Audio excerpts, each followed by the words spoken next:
Hello and welcome to another Batavia Muckdogs broadcast here on YouTube Live as the Batavia Muckdogs are on the road against the first opponent in the Central Division, a team that the Muckdogs used to face off against all the time back in the New York Penn League. Today we are at Lee Pinckney Field at Falcon Park, facing off against the Doubledays, a team again that's in the Central Division. So far, right around where the Muckdogs are, 8-8 in their division standings, sitting at second out of four.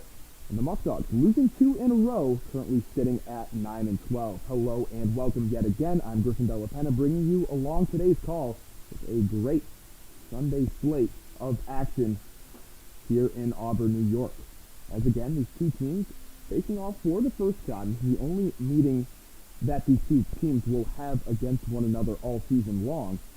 Batavia, like I said, had great momentum win against Geneva in a 7-0 victory, and after that losing a tight one against Jamestown on Friday night, 2-1 on the road, and unfortunately last night losing by a pretty big margin, 14-6 at home against the Pioneers. So 1-2 in their division, two losses that you kind of needed to have wins due to the fact that after Geneva had a doubleheader sweep against the Doubledays yesterday, that now puts them back in third place in the Western Division standings.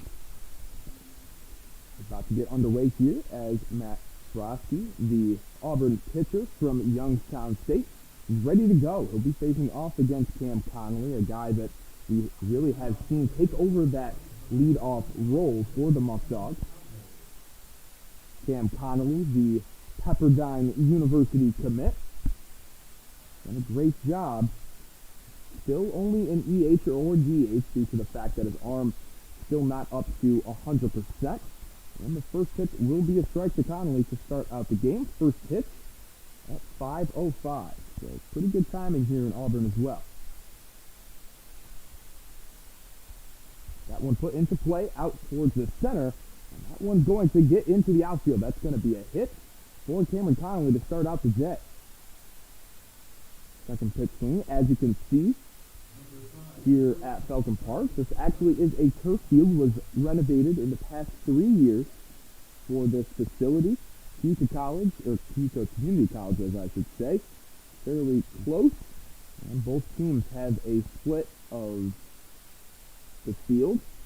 Keota, as you can see some of the yellow lines in there, playing some other sports, so this is a multi-purpose facility as well. Now here is Charlie Ciccone. Ciccone having a great 2021 campaign so far. Been kind of hovering around that 300 mark, but due to a few hits yesterday, actually over 300 at this point at 308. First pitch to him, just misses for ball one. Again, last night in a 14-6 loss, Batavia just didn't get out of the gates very well as PGCBL Pitcher of the Week, Andrew Parr, had his second start of the year and hasn't let up a run prior to that start. And Elmira just seems to be hitting on all cylinders. Had a game high and I think season high for the entire league, 19 hits in the ball game. So big hack there. Let's count 1 and 2. Charlie Ciccone wearing some soccer cleats today due to the turf. Also a very hot one as well, 91 degrees. Was a little concerned when I first got here what it was going to be like for me up in the press box, but thankfully it's air conditioned in here, so I'm living the life up here.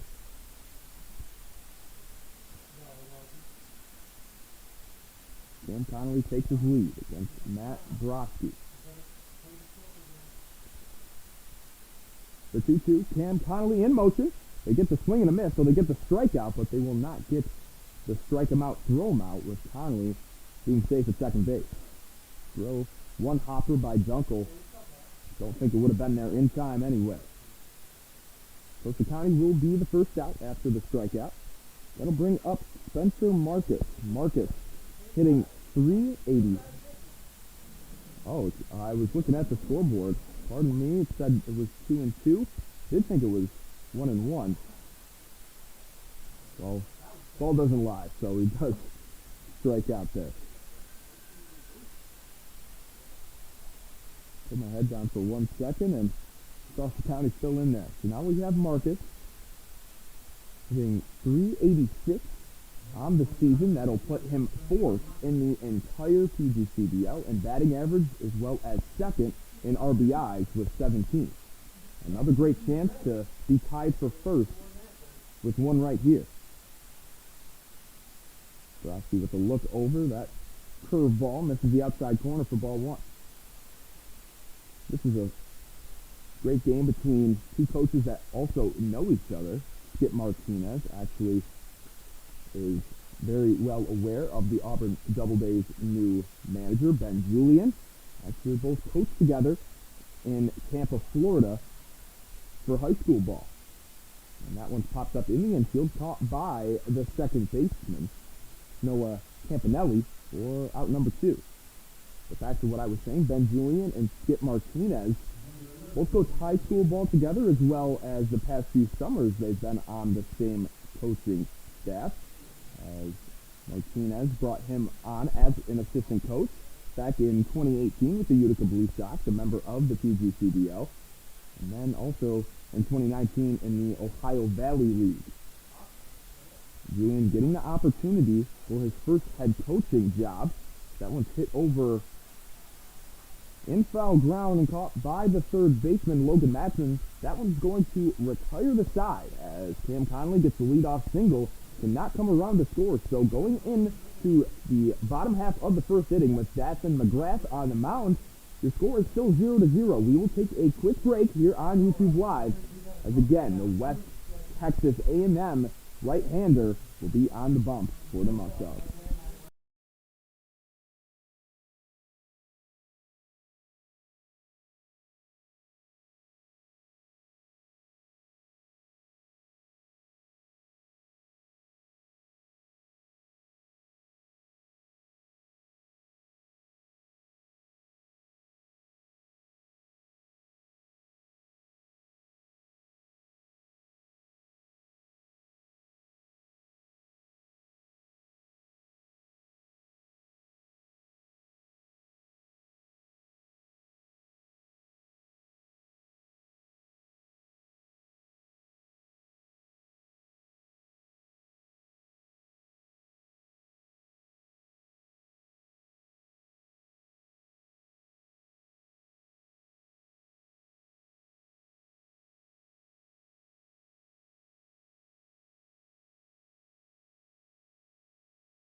And after Mitch Fleming with the throw down there, we're ready to go. Dathan McGrath on the mound facing off the leadoff hitter for the Doubledays, Dimitri Kadalakis. Kadalakis, the center fielder for the Doubledays, plays at a Division II junior college, McHenry County College, originally from Illinois. So we'll see what Dathan can do in a bounce-back start for him. Last time he started, it did not go according to plan. That first one in there for a strike, so a good start for the lengthy right-hander. So far on the season for McGrath, 4 starts in 4 appearances, 16 and 2/3. Good strike number 2 as well. Like I said, 16 and 2/3, allowing 21 hits, 13 earned runs, and 14 strikeouts compared to 6 walks. That'll have him at a 7.02 batting average, ERA, as the man's batting average that will be going down will be Kadalakis is there after the strikeout. 3 pitches, punchy right there. Good start for McGrath. His family from Texas is actually here in attendance today, so very cool for them. First pitch in there. Nope, actually just misses. To Logan Matson, the third baseman, that had that catch in foul ground to retire the side.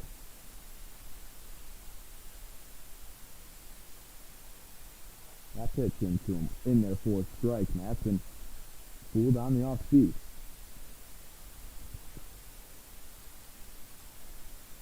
This is a big momentum win for the Muckdogs, as tomorrow they will be back home against the Niagara Power. There's the 1-1, and also just misses a little low. So a home game against the Power on a Monday night, ARC giveaway night, off Tuesday for the first time this season where it's actually a scheduled off day. Had 2 games rained out so far this year where games were not played. However, it's always nice to have that off day. It'd be great for everybody to kind of have a refresh, as then they'll be going into the weekend with a whole lot of home games at the Warrior Stadium. That one hit over to third. Nice throw by Ethan Frasca for the second out. Ethan Frasca getting the start today, and actually, I apologize, did not go through the Tompkins Bank of Castile starting lineup here today, as with 2 down now, it'll be the Doubledays shortstop, Tristan O'Farrell. First off, love the first name. Second, this guy is going into his freshman year at the University of Virginia. He's hitting .370, so originally from Richmond, Virginia, so he's a Virginia guy, and going to be a Cavalier in the fall. That one misses low. We saw another future Cavalier this past week, and we'll see him tomorrow night as well. Casey Stauke from Rochester will be going into his freshman year as well. There's the 1-1, little check swing there, and a foul ball. Again, Auburn relatively in the same position so far this season in terms of standing and record with the Muckdogs. Muckdogs have played a few more games. Both of these teams hovering around 500. That one big swing and miss by O'Farrell, and a 1-2-3 inning to start this one off for Dathan McGrath. Heck of a start, 1-2-3. One inning now in the books. The score is still 0-0, and when I come back, I will give you the Tompkins Bank of Castile starting lineup.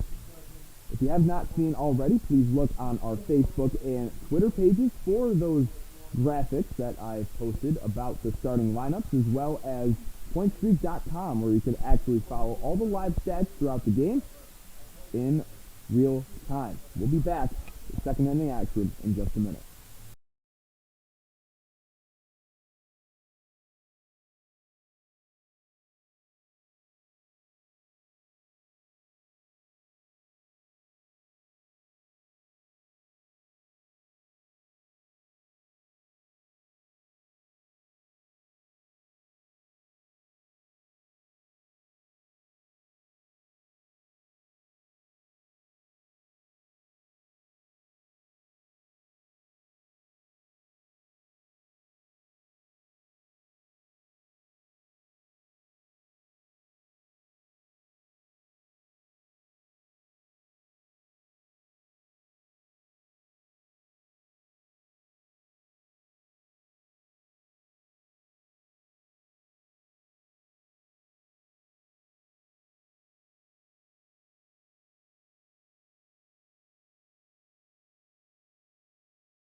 And back to a second inning action. It will be the number 5 hitter, Daniel Burway, up here. And Mr. Conley, now seeing your comment, I actually believe that the sound that you hear in the background is the AC. So due to that, I'll try to speak a little bit louder for you guys. As the count is now 1-1 to Danny Burway. A great day 3 days ago now, Thursday night against Geneva. A 3-hit game for him, as well as a 2 RBI triple to his credit. And again, I should be any single day now. All my audio equipment was supposed to come in this past Monday, so if it doesn't come in the coming days, there's something wrong. 3-1 count, and again, even with the AC unit being in the background, with this new audio equipment, I'll be able to control all the different levels, as right now it's a lot tougher than that. That one hit foul over to Skip Martinez in the third base coaching box.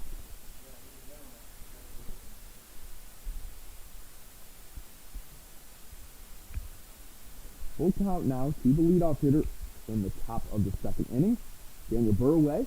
Due up next will be Abner Benitez playing left field. A payoff pitch, that one smoked out towards left field. That one is going to get over the head of the left fielder, Prosper.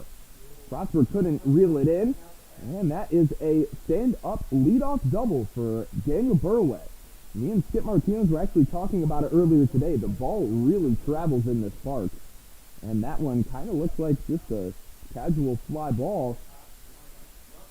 Continues. The wind not necessarily going out to left center field. It's kind of going out to right field, though. So if the ball hits a jet stream, might see some more balls hit deep into the outfield. So that'll be the second hit of the day for the Muckdogs. And now here's Abner Benitez. Benitez on the season for the Muckdogs. Batting very well. That's up to 297 after being in the high 360s. Still hovering around that 300 threshold. That pitch is a changeup outside.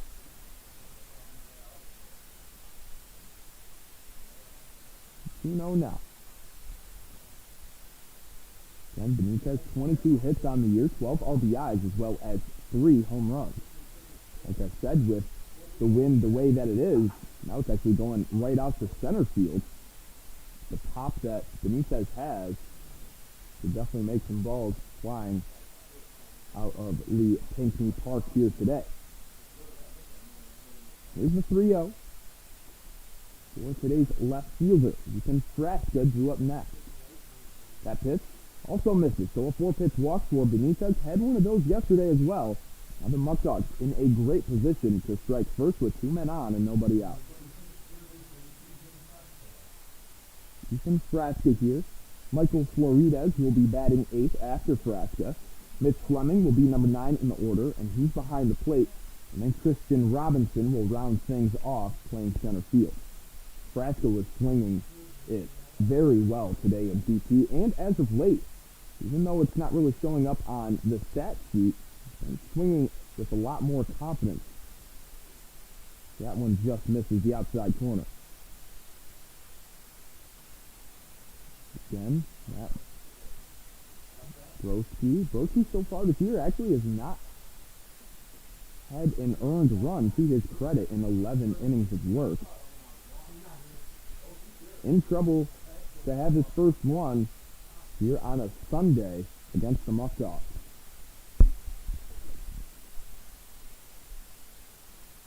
That is now 1-1 after the 90-mile-an-hour fastball by Broski. Here's Frasca in a 1-1 count. Originally from Florida, he's going to go for the bunt. Couldn't get it down. Something that, again, as a whole entire team, in these situations where you want to move runners, Skip Martinez has tried to, again, lay down bunts, put runners in motion, but something that as a team they really struggle with is putting down the bunts, and not even just putting them down, but also putting them where they should be going. With that one right there, that should be going down the first baseline, but instead that's going to be a strikeout for Ethan Frasca.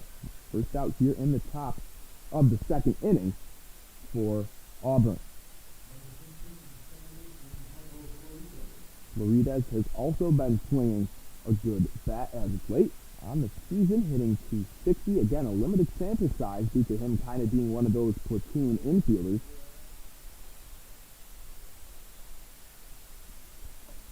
That first pitch again will be a off-speed pitch, low and away. Seeing that from Broski so far a lot today, starting off with that low and away slider, I believe. And here's the 0-1. That one also misses. It'll be interesting to see how the Muckdogs also play on turf because it is a big adjustment. When you're used to a natural grass field, you're kind of used to those types of hops. The muscle memory gets used to those things, and turf is a completely different ballgame. So for school at Canisius, we have a turf field. That one is hit into the right center gap. That one's going to get down, and being waved around to score from first base is Abner Benitez. Benitez is going to have to get there, and that one bounces over the head of the second baseman, Noah Campanelli. Could have had a play at the plate there with Abner Benitez going all the way from first base, as that is a 2 RBI double for Michael Floridas. Again, having a very hot bat right now at the plate. It'll be the third hit for the Muckdogs, and they will strike first in this one as now they're up 2-0. Got that 2-0 pitch that he knew that he could drive, and again, Floridas is a complete hitter, can hit to all three fields, but today in BP was just peppering balls to the right center gap. It's a great approach, and especially if you can translate that to in-game, you're going to be very successful at the plate. Another guy that was showing off his power today in BP, here's Mitch Fleming. That one swung on, hit foul down the right side. 0-2 with a man on second. Batavia already with the lead.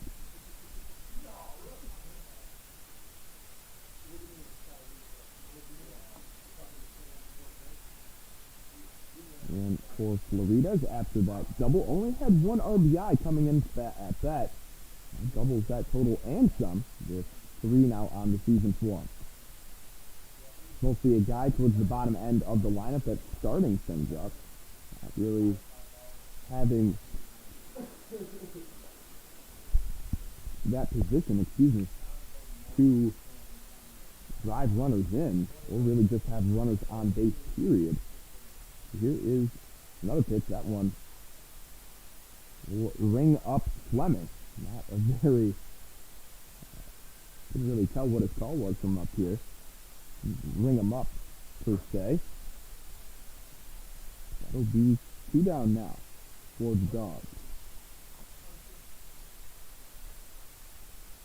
And still on second base. Now it's Kristen Robinson's turn. And actually, excuse me, Robinson's not in the game now. It's Trevor Dean. I wonder what happened there as a late game scratch. And however, Trevor Dean now playing center field instead of Kristen Robinson. I know before the game there was some debate whether Robinson or Dean should be there. Dean did have 2 hits last night, so it seems like they're going to go with him. And we'll go to third is Michael Floridas, and could not get the tag on, as kind of slipping and going to his knees was Matson at third. Put the runner in motion, now just 90 feet away. It'll be Michael Floridas. So here's a 1-1 count for Trevor Dean, the number 10 hitter.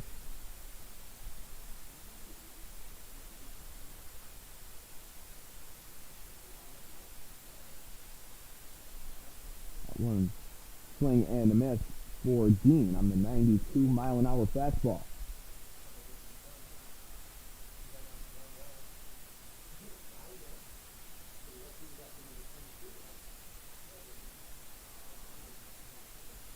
We'll see the 1-2. That one also will be outside. Floridas trying to get his timing down at third.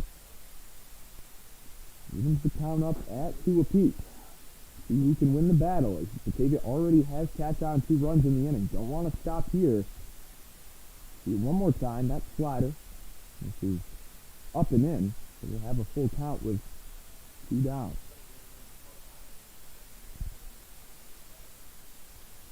Cam Connolly, the leadoff hitter, due up next and on deck. Here's the payoff. One big swing and a miss, and Trevor Dean will strike out.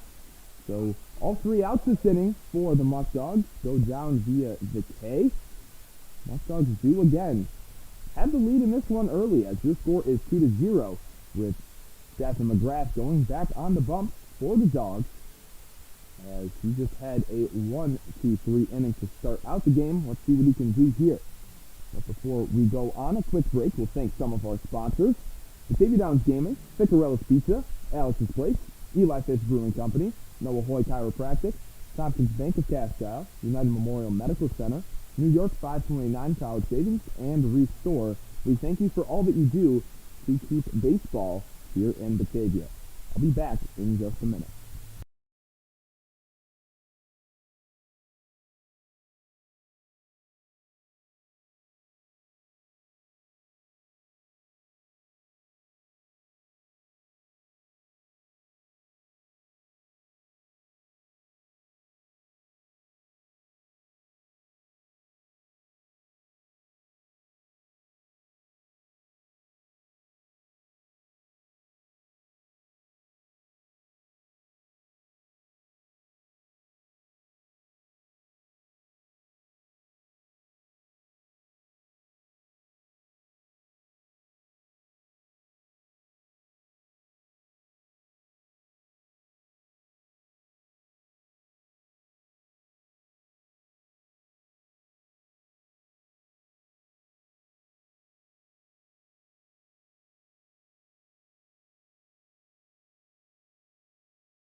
And back on YouTube Live with more Batavia Muckdog coverage. The first pitch by Daphne McGrath to the cleanup hitter for the Doubledays, Ryan Norton, is high for a ball. If you're just joining us, thank you for watching here today. The second pitch will be fouled away. Again, these two teams used to actually be pretty big rivals back when they were members in the New York Penn League. However, not in the same division anymore. So these two teams are only meeting just today for one game. And that one, Daniel Burroway gets under and gets the first out. That one was in foul ground, but will be snagged for an out.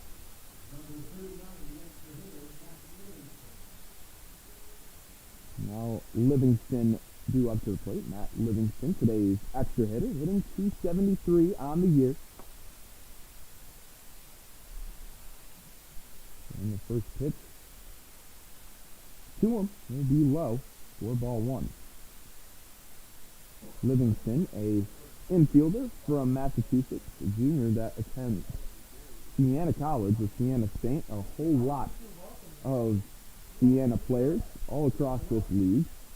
Guys like Donovan Montgomery on Elmira, as well as Chris Erickson. He hit a home run at Dwyer Stadium yesterday.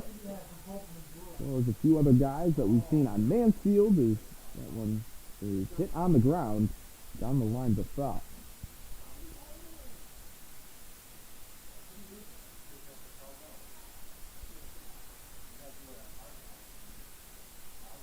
Two and one count, and time has been called as a bullpen arm grabs that ball, and we'll have baseball back.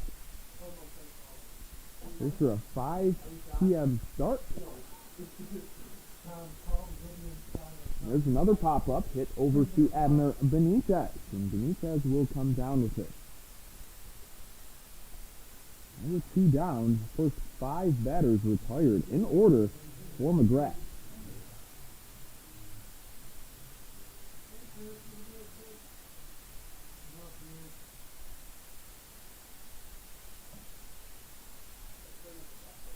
Jason, let's see what he can do. Trying to get his second straight 1-2-3 inning. Here's Hendershot here. First pitch to him is the ball. Hendershot, the DH today, hitting just 154. That one change up inside corner for a strike. So Hendershot, 6 in the order, 39 at bats, 6 hits, 3 RBIs. That one also hit in the air. Chasing after it is Trevor Jean in center, and McGrath. A great start through 2 innings as he has retired the first 6 Auburn hitters in order now. And we'll go back to the Muckdogs here in the top of the 3rd inning. with the top of the order due up. Cam Connolly, Charlie Ciccone, and Spencer Marcus due up. We'll thank Batavia Downs Gaming. Batavia Downs Gaming and Hotel is the area's premier entertainment destination with great restaurants, events, and on-site hotels. They also host the hottest summer concerts with the Rockin' the Down Summer Concert Series each Friday night. Be sure to check them out and get tickets at BataviaConcerts.com. Noah Hoy Chiropractic. This game is sponsored by Dr. Noah Hoy, the official team chiropractor of the Batavia Muckdogs, located at 184 Washington Avenue in Batavia. For an appointment, please call 585-343-9316. So as Matt Broski gets ready, I will be back shortly here with third inning coverage here on YouTube Live.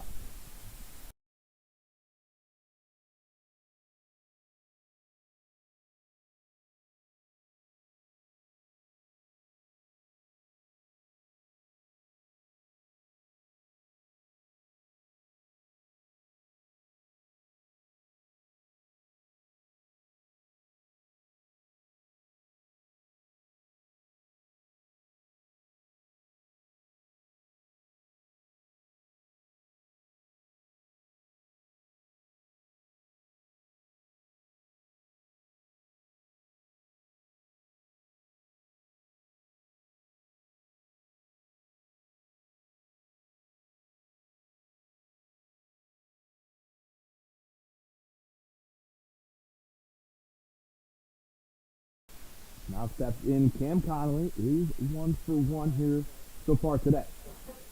First pitch that he will take is the ball.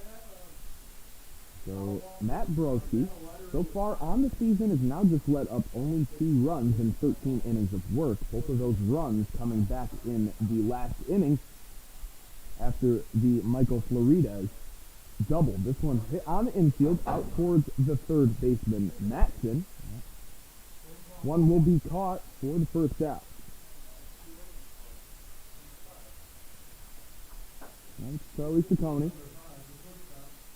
Always gives a wave up here in the press box. A little hi mom moment.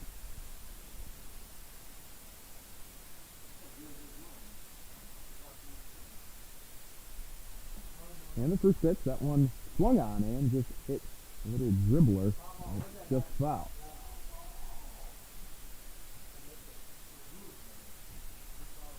If you're looking here, a very similar setup compared to Dwyer Stadium in Batavia. As in Batavia, you have the bleacher seats, some about 3 to 6 rows of the normal regulation seats that are closer to the field. Metal bleachers, you have the concourse area is very similar, as well as, other than the turf, these fields actually have a lot in common, and it makes sense due to them playing in the New York Penn League together for so long. Those were kind of the regulations for you to have a team, basically.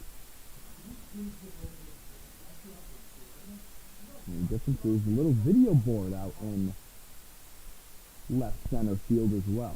Nice addition, again, with all the remodels, poured in a few $1 million into this new playing surface, as well as video board and some other aspects here at Lee Pinckney. That one hammered down the line, but a foul ball.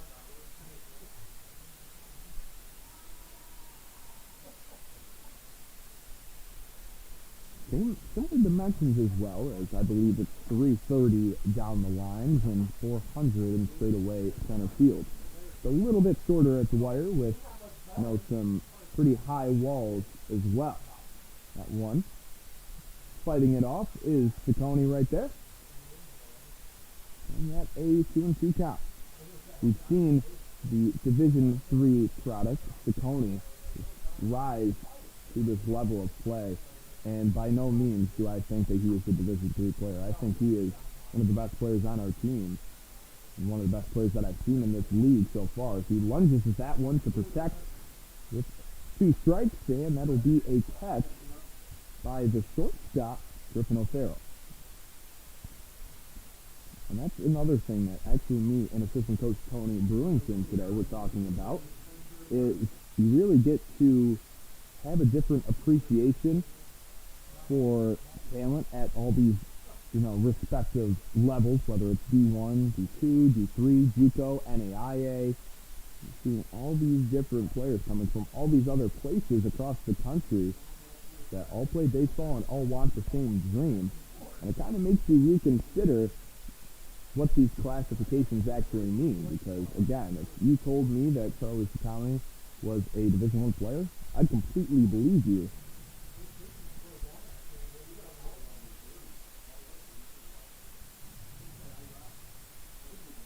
It really just makes you kind of decipher talent, I guess, in a different light. So 1-2 to Spencer Marcus. The Niagara University Purple Eagle likes to crouch a little bit more with the two-strike approach. That one just misses the outside corner.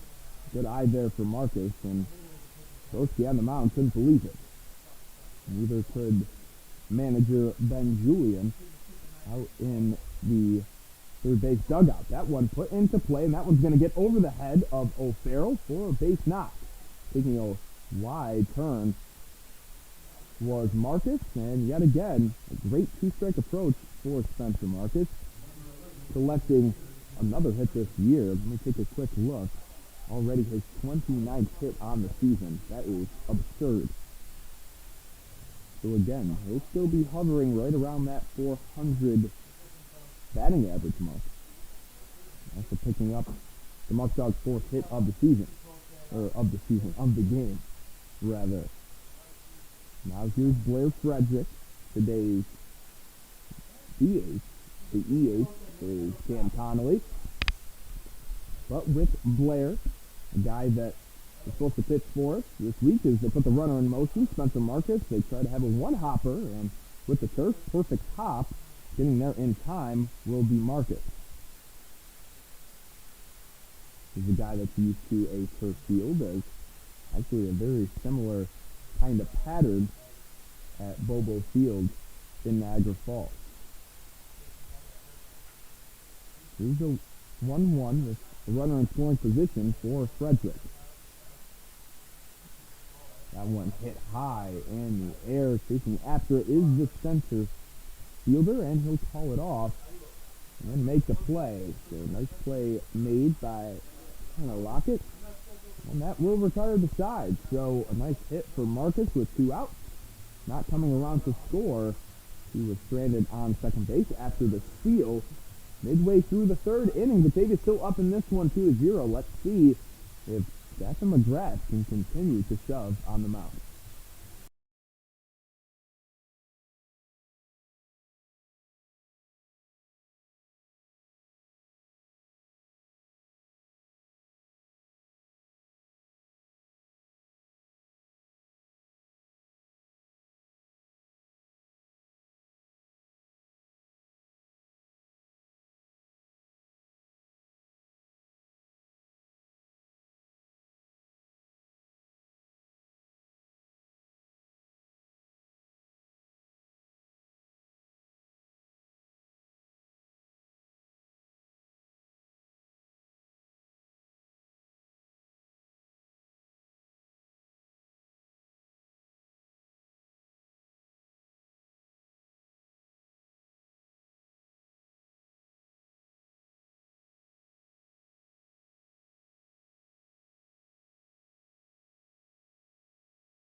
Back here in the bottom of the third inning, Garrett Prosper due up here.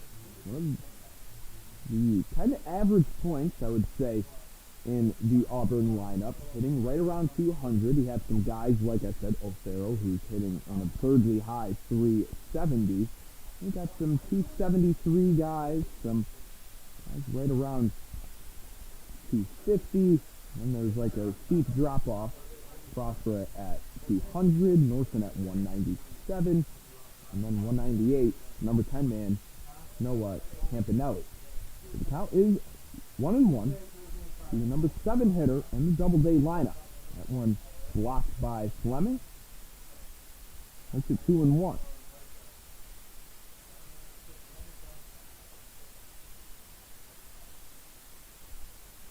And the pitch swung on and fouled away, hit off the back foot of our umpire.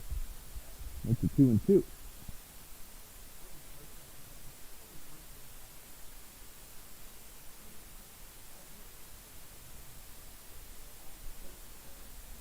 Standing on that one as McGrath continues to deal in this one. Another strikeout there, as that will be his third of the game. Gets the first out. Ty Ital up here from Bates College. Had to do a little bit of research on Bates. Never really heard of it before. They are a Division III school. Let's see what Ital can do here. Hitting 286 on the year, so.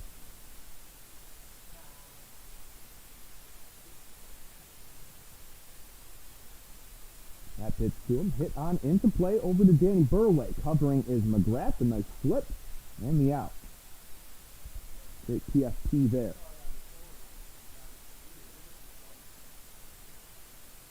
A 3-1 ground out there. Carson Dunkel, the catcher that will be attending. I thought it was Siena College. Yes, it is Siena College. The senior going there is, again, I remember looking at their lineup. A whole lot of Siena Saints.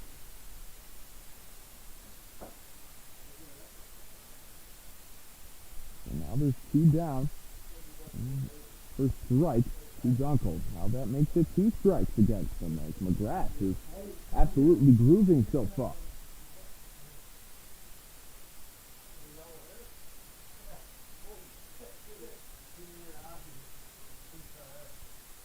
That pitch just misses the outside corner. Trying to get his third straight 1-2-3 inning. Here's McGrath. Has not allowed a base runner yet. His pitch, one put on into play. Nice change up there. Ethan Frasco loves it. And Burway will as well. So he does get that 1-2-3 inning yet again. Family in attendance, they have to be absolutely ecstatic with how Stassen has been pitching so far. So 3 innings are here and done. We'll head to the top of the 4th inning with Danny Burway, the number 5 hitter, who also has a double today. Emner Benitez, Ethan Frasca, and Michael Florides due up here in the top of the 4th.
And with Danny Burway due up here in the top of the 4th inning, I'd like to thank all of our sponsors, Batavia Muckdogs Gaming, Ficarella's Pizza, Alex's Place, Eli Fish Brewing Company, Noah Hoy chiropractic as the first pitch to him will be fouled away off towards the Doubleday dugout. Tompkins Bacon Castile, United Memorial Medical Center, New York 529 College Savings, and Restore. We'll talk about Restore in the midway point here in the fourth inning. There's a nice curveball there at 75 miles an hour. Today's starting pitcher, Matt Broski.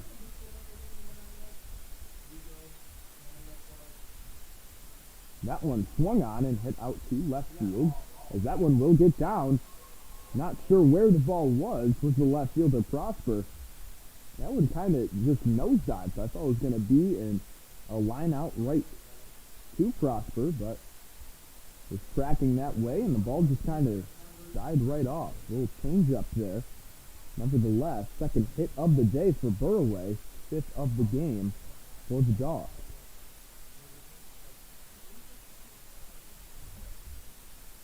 So here is Benitez with walk on just 4 pitches. First pitch swinging is Abner, getting a little anxious for one, as that one just gets out of play.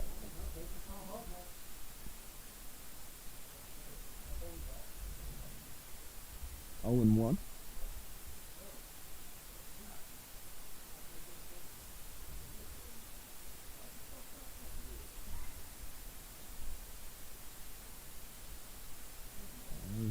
Benitez steps back in, and that's pitch low on a changeup at 84. So pretty good velocity, even still here in the fourth inning for Broski from Youngstown State. Their mascot is the Penguin. Always remember that fact. First throw over we see of the day from the Doubledays starter. Burraway does get back. So Auburn, for a long time, was affiliated, at least from as long as I can remember, since 2011, with the Washington Nationals. Some notable guys from that Nationals team that won a World Series. Juan Soto, might have heard of him. Played 6 games in a Doubleday uniform back in 2016 when he was only 17 years old, when he was a sensation of a prospect. Short time here before kind of working his way up. Another guy, Anthony Rendon, also spent some time here, but had a very long-standing affiliation right before I was born with the Houston Astros, and a lot of the great Astro players over the years had time with them. Billy Wagner, the great closer, was with them for a long time. Kenny Lofton, before going to Cleveland, actually played here as well. Some pretty historic names, just like the Batavia Muckdogs with the Philadelphia Phillies for so long. Guys like Ryan Howard, as Benitez will be walked yet again. Ryan Howard, Chase Utley, Cliff Lee. A lot of those big names from those teams. Lance Lynn even. Now he's having a resurgence of a career. And then with the Cardinals for a long time, guys like Matt Carpenter. Lance Lynn, he was with the Cardinals. And then this past regime with the Miami Marlins from 2013 until last season. Here's a little history lesson for you for today. Ethan Trask's first pitch is in there for a strike. And Abner Benitez walks for the second time today. The 2 Muckdog base runners are the 2 Muckdog runs here in this one as well. Burraway and Benitez. There is a great curveball by Broski. Makes it 0-2.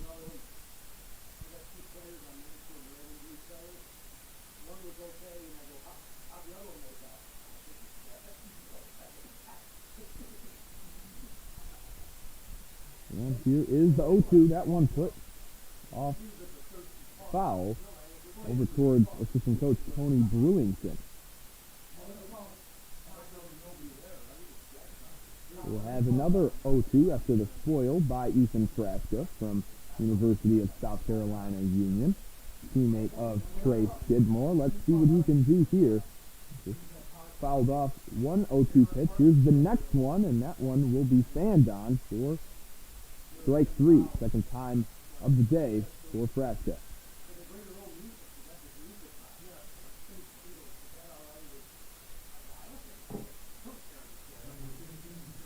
So first out again, this was actually the same scenario, 2 men on. Nebraska went down on strikes, and with 1 out, Michael Florides came up yet again. That one curveball in there for the first pitch strike. Florides, the slick middle infielder, who is playing second base yet again. Due to Cam Connolly not being able to go at second, they feel more comfortable with his defensive ability now in Florides at second. The Felician University middle infielder, teammate of Kyle O'Neill, a reliever in the pen.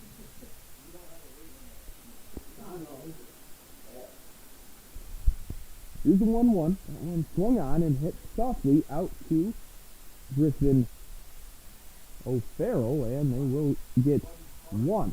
And the lead runner at second base of Benitez could not turn the double play. Now it's runners on the corners with 2 down. Big spot here for Mitch Fleming.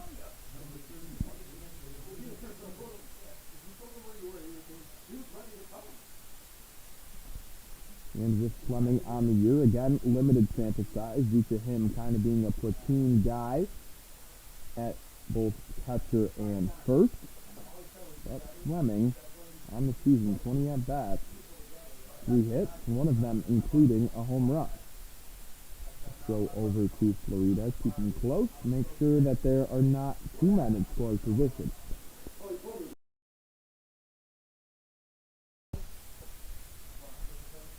You see the first pitch to Fleming here. That one big swing and a miss.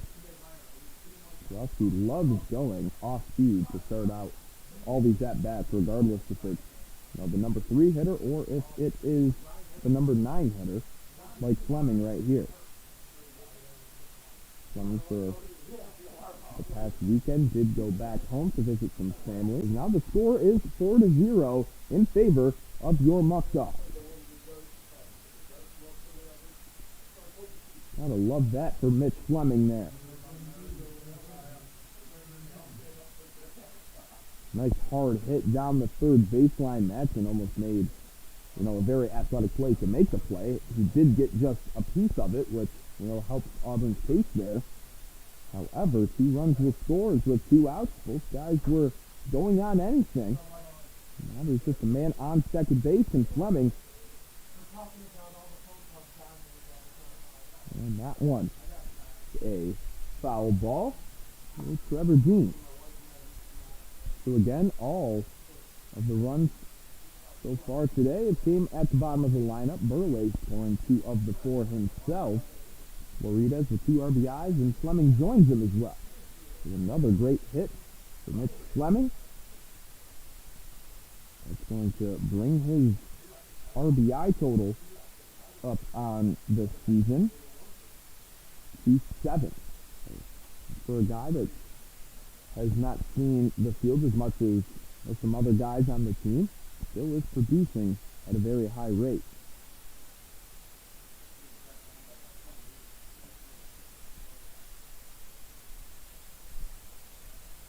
Now it's Trevor Dean's turn. A late addition to the lineup. Thought it was going to be Christian Robinson. He holds back there. The count is now 1-2. Trevor Dean, Washington University, Washington and Jefferson University player. Him and Joe George are very similar, with Washington University at St. Louis and Washington and Jefferson. That one held up there as well. Not playing through the off-speed pitch there was Dean, staying alive in the count.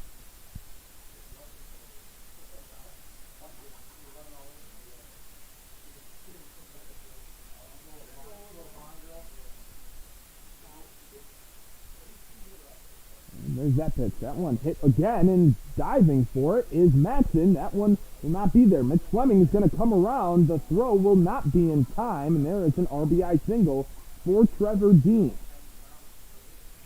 Bottom of the lineup coming up big, generating a lot of offense here. Now the score is 5-0. Trevor Dean picking up his first hit of the ball game. his fourth RBI on the season. Now it's the top of the lineup's turn to do something. First pitch swinging is Cam Conlon. That one made in the hole. Nice play by O'Farrell to get the lead runner in Trevor Jean. So the Muckdogs add 3 more runs to their already 2-run lead.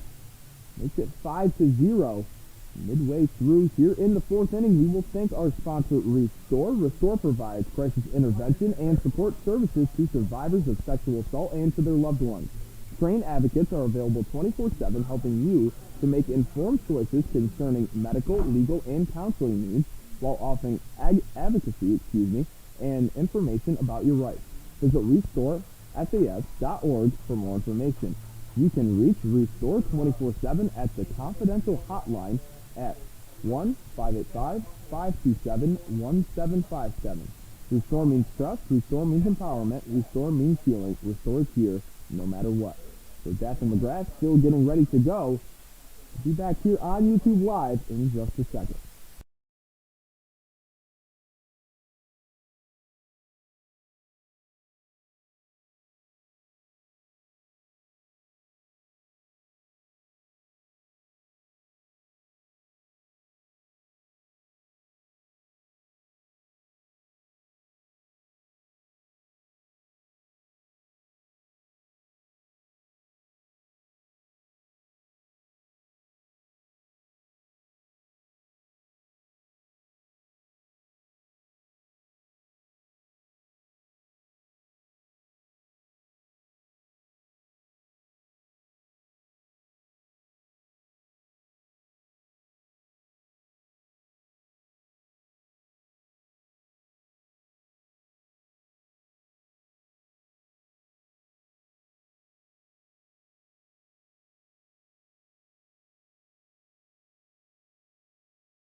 So Jack and McGrath ready to go. The umpire is as well. 3 in the 3rd, already done. Batavia up big so far, 5-0. Still trying to get their first base runner is Auburn. First pitch by McGrath in this one. Line drive right at the 6-3 County for the first out on the line drive by Noah Campanelli.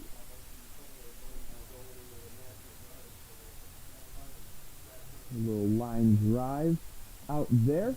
We'll flip it back up to the top of the order. Dimitri Kalinakis, excuse me.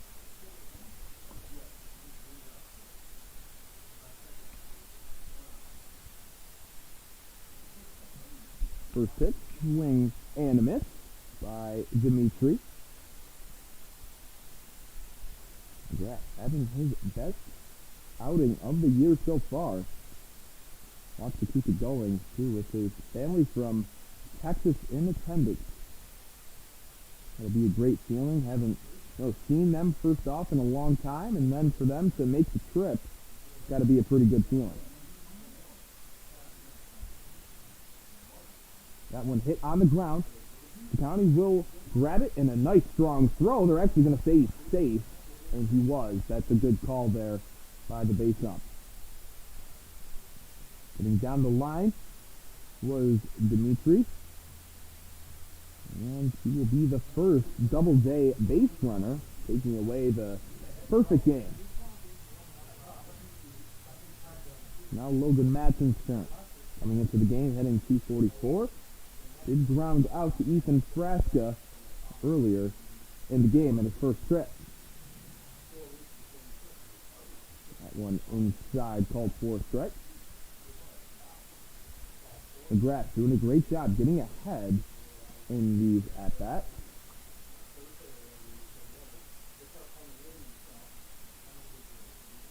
McGrath will take a look at it. Deliver that one home. That one will be a ball.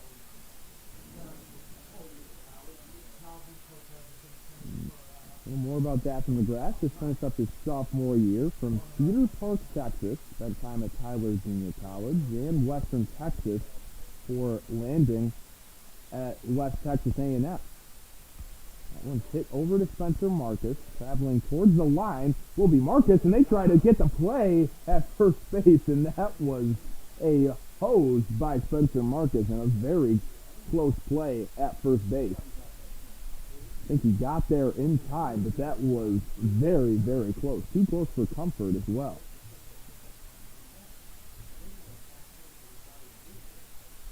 So that was not the smartest thing, as he could have almost got picked off there as well. Not too sure with Kendall-Lakis, with that lead, and most of the time it's supposed to go halfway, but with a shallow ball hit, need to cut that down a little bit, and there will be the county making the quick turn and another quick inning for McGrath, as he has allowed just one base runner through 4 innings. Batavia up in this one, 5-0. Already have 7 hits in the ball game as well. We will see a new pitcher for Auburn. We'll take a quick break as we find out who this left-handed pitcher is, and the Muckdogs are going to ride McGrath for as long as they can. We'll be back here at Lee Pinckney Field at Falcon Park just in a quick minute.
So it's a new pitcher on the mound for Auburn here. It's going to be Robert Grouper, originally from Niagara Falls, New York, attends the Division III school, Elmira College.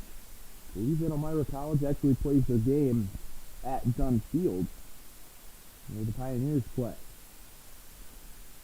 Tough spot in the lineup here for Grouper, facing 2, 3, and 4s. The county, Marcus and Blair Frederick, standing on 2 curveballs there. There's Charlie Ciccone. Before the start of the inning, Julian and Martinez kind of got together and embraced a little hug, as there's 3 pitches. See you later. 70-mile-an-hour curveballs. 3 of them in a row, as Grouper so far on the year only has 2 appearances and 3 innings of work, letting up 5 hits, 2 earned runs, 3 runs total, and 4 walks compared to 3 strikeouts. Well, now he's even on the season 4-4 after that punch out to Chicago. First pitch to Marcus will not be attempted at in the dirt.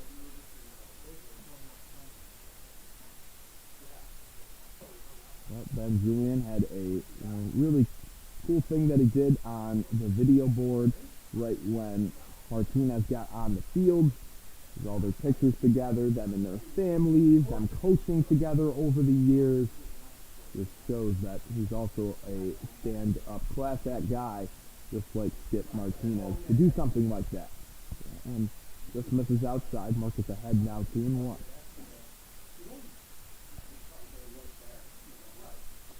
Marcus already with a hit today as well as a stolen base. That one swung on and hit softly. Grouper will glove it, and oh, the turf monster got him.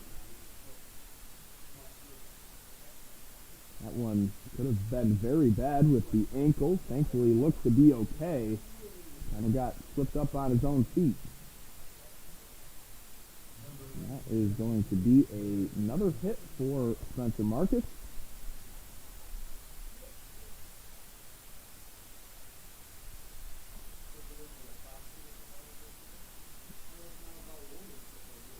That one inside, called to Blair Frederick.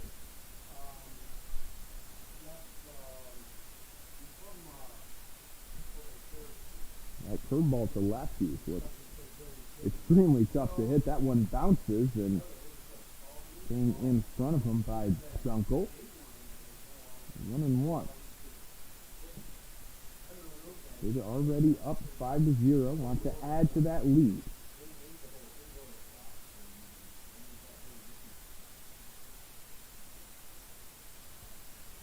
Going on the pitch is Marcus. That one fouled away. So trying to put the runners in motion.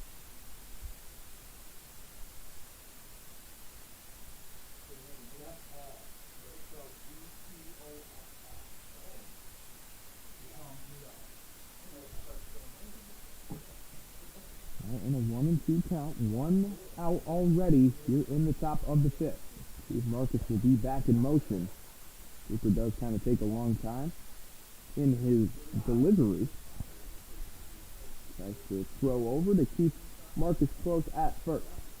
See, up next will be Burraway. Burraway has 2 hits so far today as well.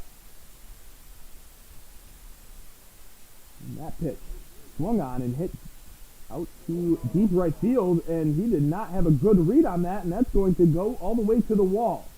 Spencer Marcus wasn't sure, thought at first it was just going to be a can of corn fly ball, and the right fielder has now been switched. As Hall was actually in right field to start out the game, now he's in left. So that was poorly judged there, but will be a double for Blair Frederick. Someone was driven deep, and like I said, if it hits the jet stream out there in right center, now the wind is blowing directly out towards center field. You could see a few balls going out today with the power in the Muckdog bat. Great position here for Burraway that already has 2 hits today. The type of caliber of hitter that we saw even early on in the season. Went through a little bit of a slump. Has kind of got back to the basics with his swing. Leveling it out a little bit more as well, and things seem to be working for him. With 2 runners in scoring position, a 1-0 count. Here's the pitch. One in there by Grouper.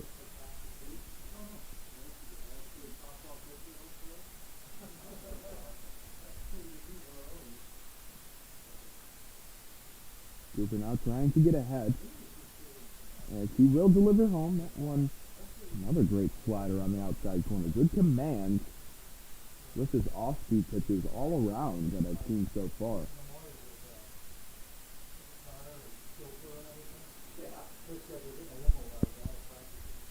Now time for Burraway. Hits the ball over to the right side, or a ball in the outfield. 2 runs will score. Time was called by Burraway, and it was granted.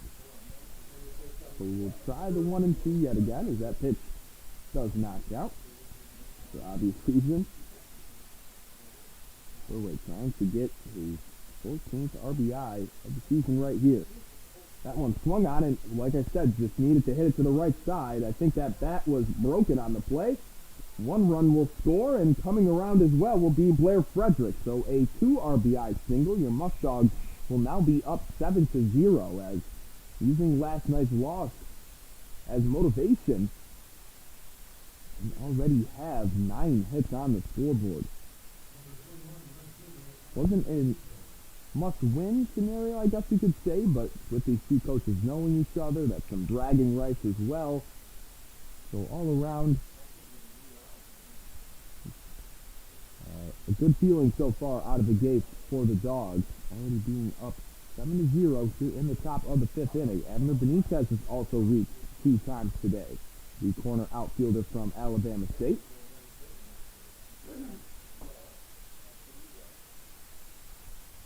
Burley picking up his 3rd hit of the afternoon.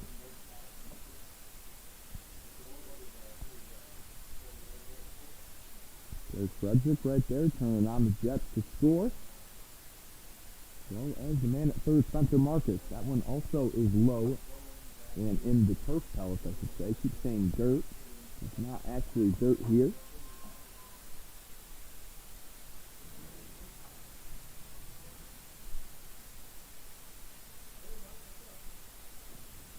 And also misses. So 3-1 to Benitez, jeopardizing maybe his 3rd walk of the game here.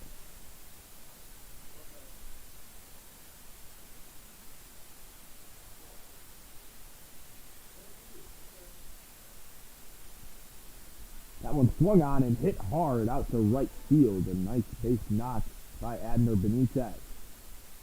So he'll be right around 300 after that hit. And again, 2 runners on in the form of Burley at second and Benitez at first.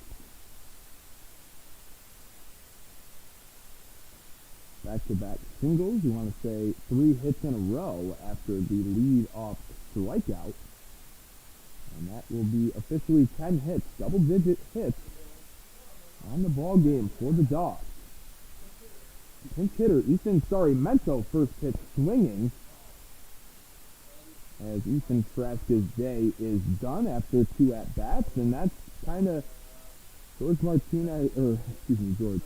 Martinez's motto is to not having competitive at-bats for the first 2 times up to the plate. He's not afraid to bring in somebody that will, and that one is hit down the line. Mento swinging a hot bat, and that one just bounced and went out of play.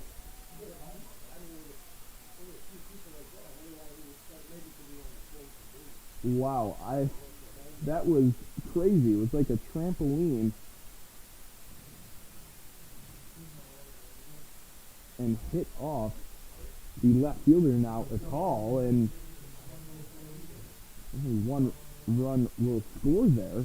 However, making his way up to second base will be Ethan Mento as he picks up a single with an RBI. Mento coming in and making an immediate impact. Now with men in scoring position, the score is, did not update the score bug. It was a little laggy there. 8-0. 1 out and 2 runners on for Michael Floridas, who already has 2 RBIs here today.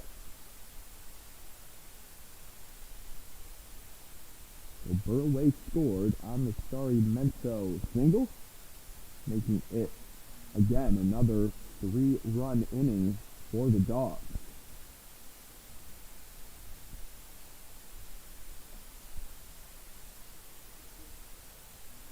And that one, nice curveball at 71 miles an hour, and therefore strike. With the features here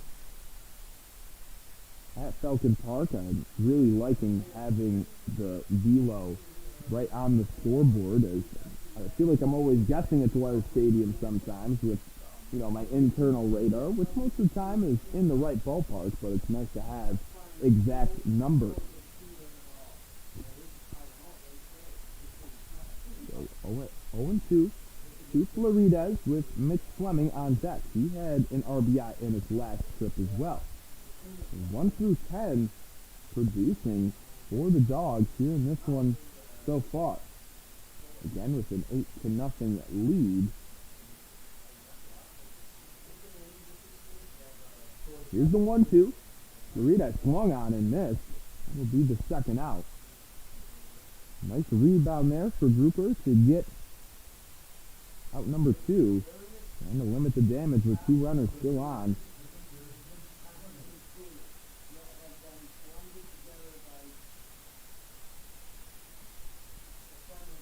As Mitch Fleming, after the 2 RBI double in his last trip,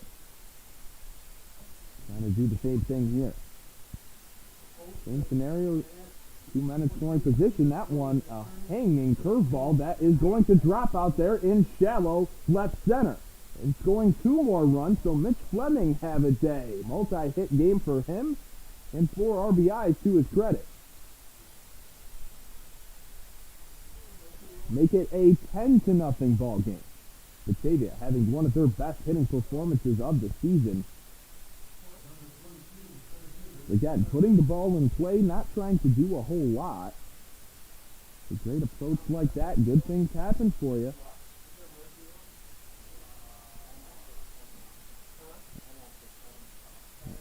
You also have to be, we'll remind you that a mercy rule is in play here today. If it's also 15 runs after 5, the home team has the option to call it quits right then and there. If you don't want to waste the pitching, you have that opportunity. That rule was first brought to my attention this past week as the Pioneers played Newark for up 17-2 with 5 innings in the books, and Newark just said, yep, we're okay. And the game was just ended right there. And after 7 innings, it's 12 runs, a 12-run mercy rule.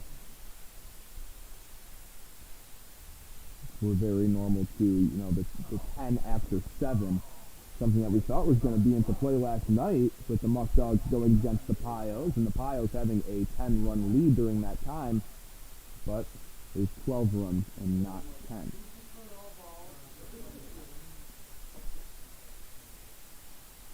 One and 2 here to Trevor Jean. Thinks about it, holds back. Nice block there by the catcher Dunkel.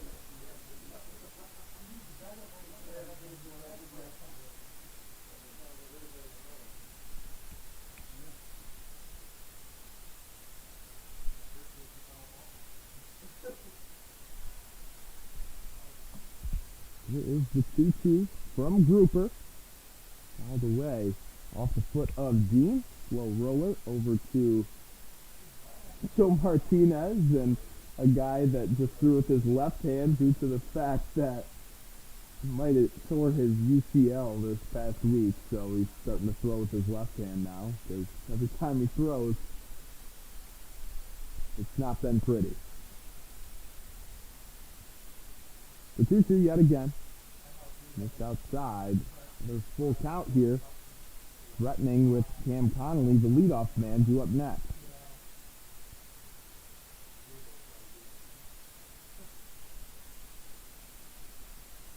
And in motion will be Fleming. That one in the dirt. Ball 4. Things are just getting out of hand here for Grouper. Already scoring 5 in the first inning here in relief for him. Ben Julian, and obviously very upset. And Connolly will be the last man for Sully County, who was the first man up. So batting around in the order. Slider in there for a strike. That's door. And Cam Connolly knows that there's a pitch that he could have hit right there.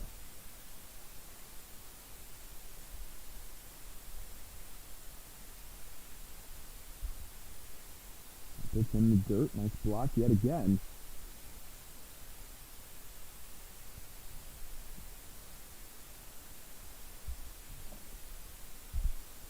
So here's Cam.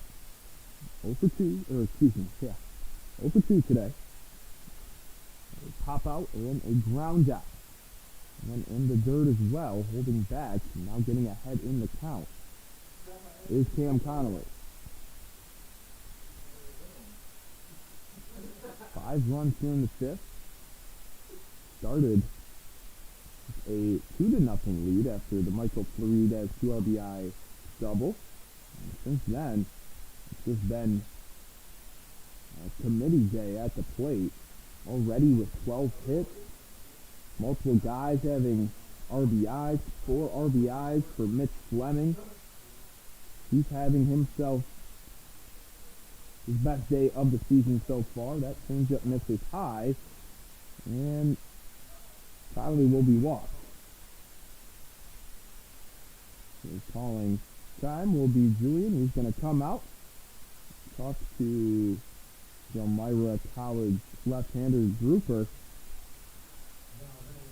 Can't really tell from my angle if a new pitcher will be coming in, and yes, there will. So Cooper's day will be over. Bases are loaded for Charlie Siccardi.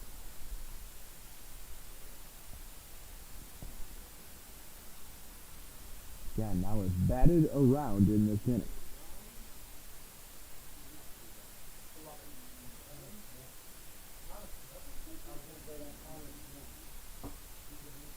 So now Connor Smith is coming in to do damage control.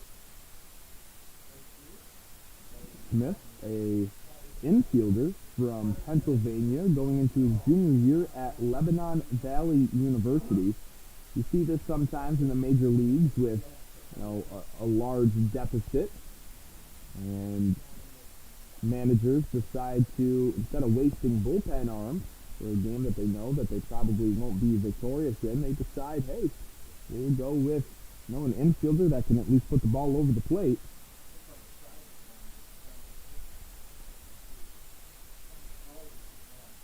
That one, okay, a little sidearm for him.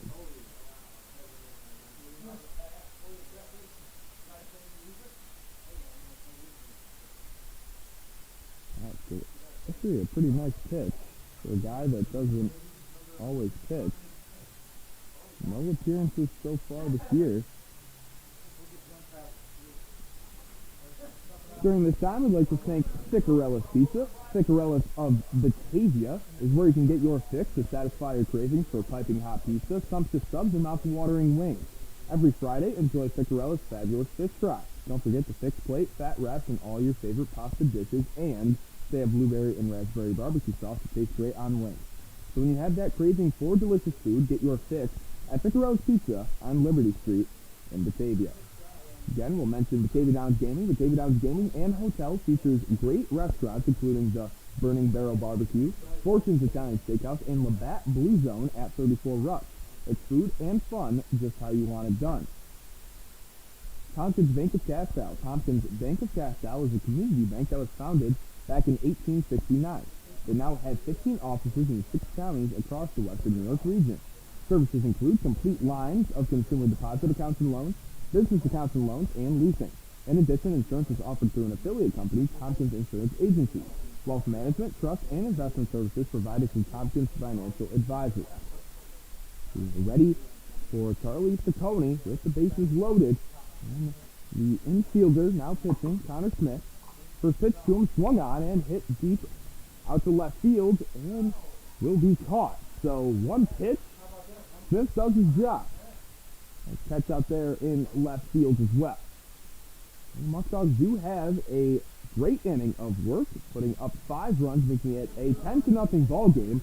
Also get over the double-digit hit column as well. So Stephen McGrath still going out there. Has only allowed 1 hit so far today. Be back here now in the middle of the 5th inning here on YouTube Live shortly.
And here's the first pitch. That one is hit, and that one just foul with Burraway, Florides, and Marcus all chasing after that one.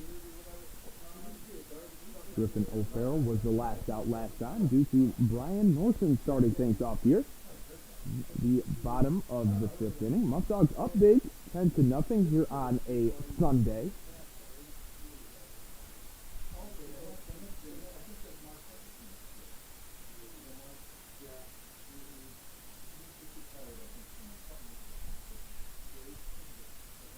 Here's McGrath. That one fouled away. It's an 0-2.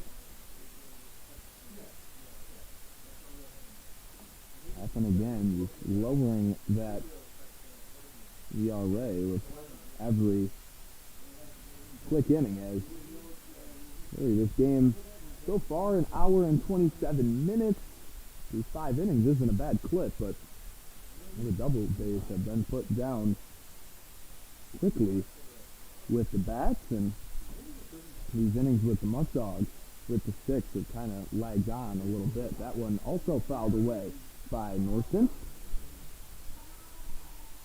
Norton hitting 194 on the campaign.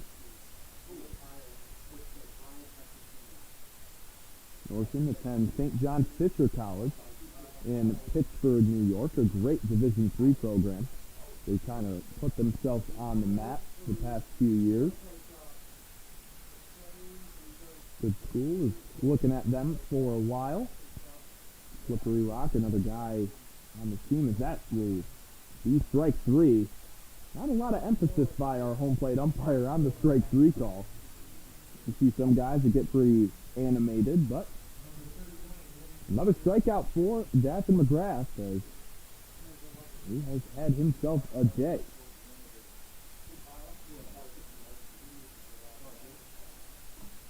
Matt Livingston's turn now from Siena. Swing and a miss there. That one fouled.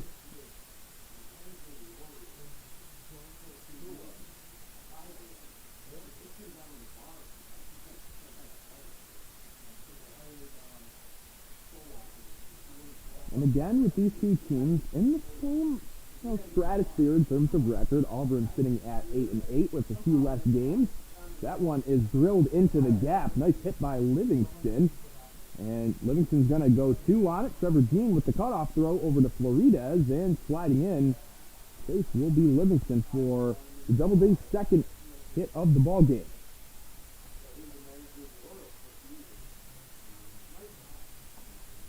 But again, so far we'll give you the Central Division. That's where Auburn's in. Utica sitting at 9-6. Auburn in second at 8-8. Mohawk Valley shortly behind at 8-10. And Watertown at 6-8. Our current standings in the Western Division as of this morning.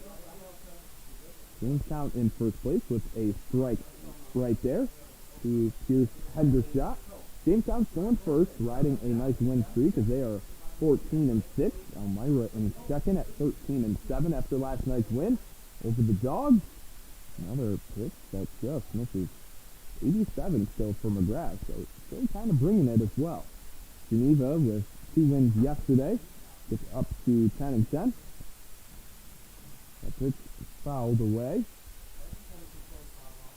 So Geneva slides back into number 3 in the standings, as Batavia held that spot for a few days. Now we're sitting at 9-12 and in 4th place, and Newark and Niagara right on our tails, as Newark is 8-12 and Niagara at 7-14. Batavia will play both of those teams this upcoming week as we get a break from the Tarp Skunks and the Pios, which again, those are games that you need to win if you want to climb in the standings. Continues to let the other teams beat each other, and you just have to worry about what you're doing every single night. Have tunnel vision, and good things will happen for you. To win today, go to 10-12, and just 2 games back from 500. As again, it's just been an absolute roller coaster with substantial losing streaks at 3 and 4 games. Then you ride a 3 or 4 game winning streak, and then back into a losing streak, and then back into a winning streak. It's always up and down in the first month here with the Dogs. That one hit on the ground. County gloves it. He flies. I don't know why. He's trying to get the out at third, just due to the fact that, it's a 10-0 ball game. Just get the guaranteed out at first, and when he cocks back over to throw to first base, and tried to set his feet, lost his footing there. Now it's Cortez's turn. Elvin Cortez taking place of Garrett Prosper. He's the man in right field the last inning. This is from Queens, New York. Run upstairs. And just one out here.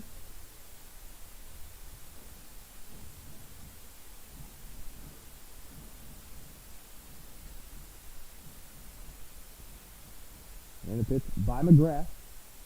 Just misses inside.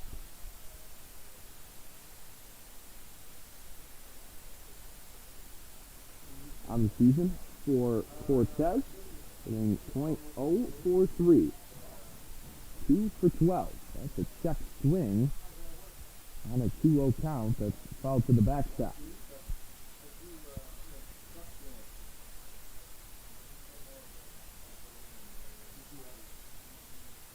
It'll be an error charge to County after ball was put into play by Hendershot. Here's the 2-1. That one misses as well. This is kind of right around, I wouldn't say the limit of how far we've mostly seen McGrath, but that's kind of where you start to see a little bit more of the fatigue. Again, 2 base runners on. Hasn't had 2 base runners until this inning. As that one's popped up in the air, falling off the rest of the infield is Florides to make the play. So 2 down now. Great job to use the men in the infield to your advantage. Get that decisive out right there. So now you don't have to worry about the double play or the run scoring. You can just throw the ball to first base and get out of the inning.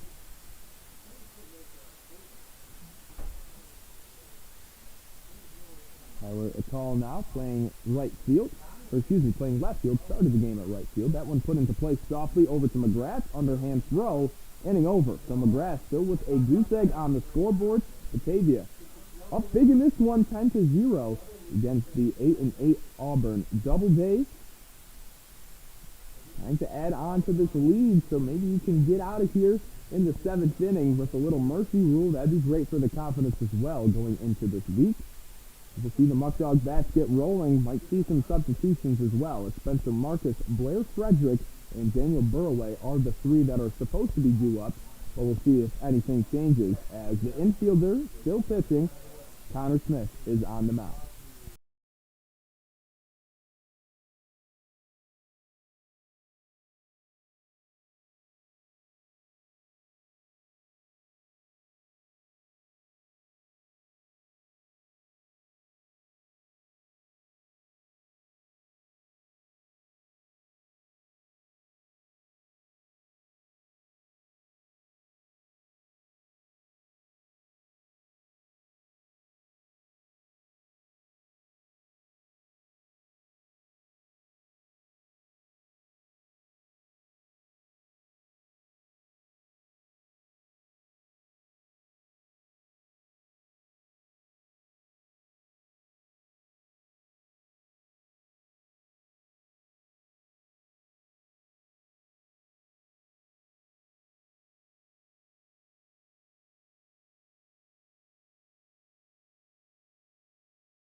Spencer Marcus steps in against the sidewinder.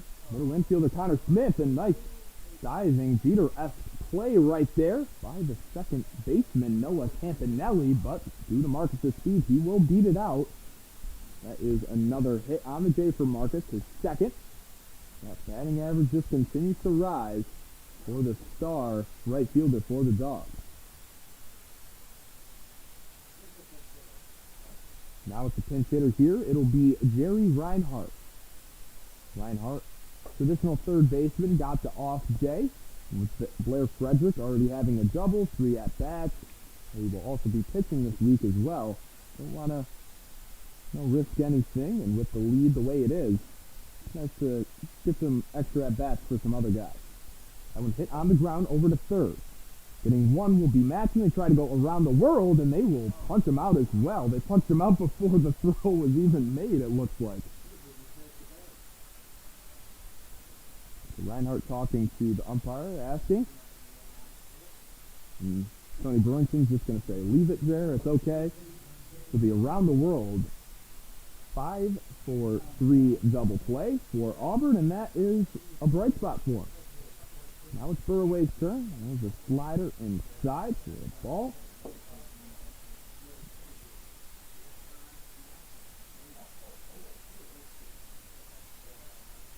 And late strike call.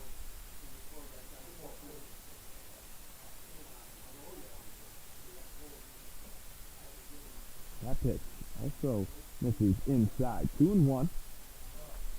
Decent crowd here for a midday game here in Auburn. And swung on and missed. Really trying to yank that one.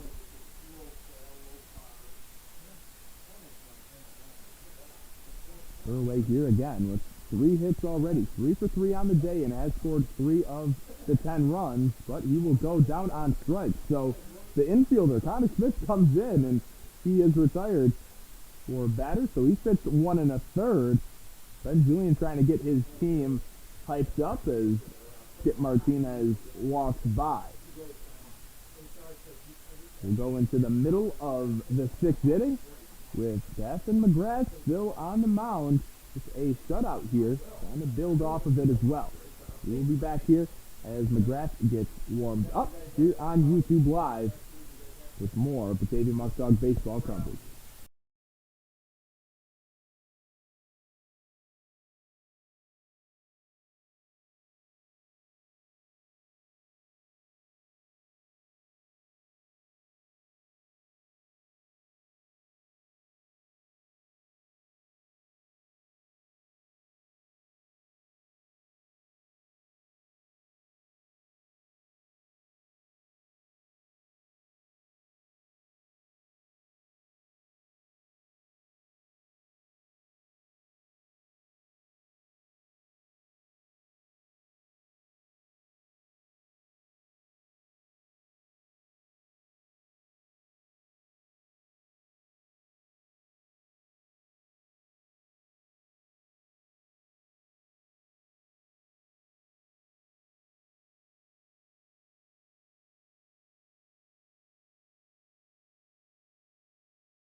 And after a quick drink here on a hot day in Auburn, registering at 91 degrees.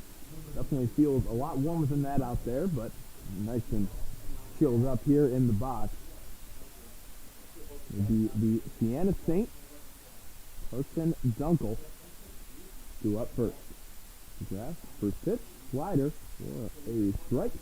Start things off here in the bottom of the 6th inning. Batavia, as you can see, up big in this one. 2 runs in the 2nd, 3 in the 4th, and then 5 in the 5th. That's a big difference maker.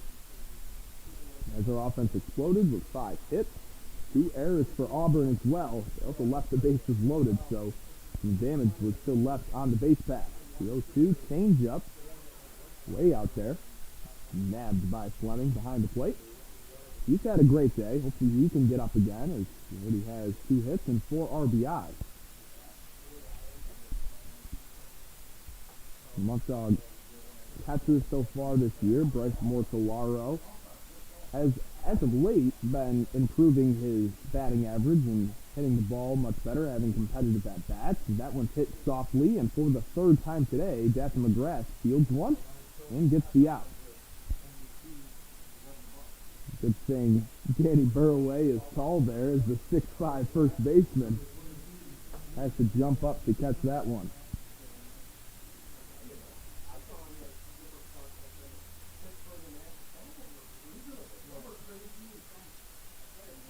Noah Campanelli here had a line drive out right at the shortstop Charlie Ciccone. His pitch, he watches for a strike. I think that's the biggest thing with his success currently, talking about McGrath, is how amazing he has been getting ahead in count. So there's Mento at third, and he will get the out. Also doing that, getting his fielders involved. He's not just trying to do it all himself and strike out a bunch of guys. He's locating his pitch as well to create that weak contact. And even to the guys in this Doubleday lineup, Dunkel and Campanelli, who we just faced, that are lower in their lineup, he doesn't have to do anything crazy and go at them and give them all fastballs to hit. He can still mix in some other pitches. Because we've seen the Muckdog offense, they've gotten some good pitches to hit. And in doing so, we're kind of the ones to generate the offense early on. Leads like this, and nothing's given, doesn't matter, especially with this lineup. Tyler Ethel to start things off was the last out in last inning, hitting 286, and he's batting 8th for them. Dunkel tied for third on the team with a 273 average. So, again, I think a lot goes to maybe high school ball or different levels of play where, the guys towards the bottom of the lineup aren't the better hitters, and it's not always the case. Obviously, all these guys are at the collegiate level, can play at a high level. Swing and miss there. That was the third strike, and Mitch Fleming with a nice block and a throw down. So a 1-2-3 inning, retiring Dunkel, Campanelli, and Dimitri Kanalakis in order. We'll head into the 7th inning. The infielder, Connor Smith, still on the mound. So a quick 6th inning from both sides. As we head into the 7th inning, not before thanking Tompkins Bank of Castile, United Memorial Medical Center, New York 529 College Savings, Restore, Batavia Downs Gaming, Picarella's Pizza, Alex's Place, Eli Fish Brewing Company, and Noah Foy Chiropractic.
Here in the 7th inning, Phil Martinez on a light jog.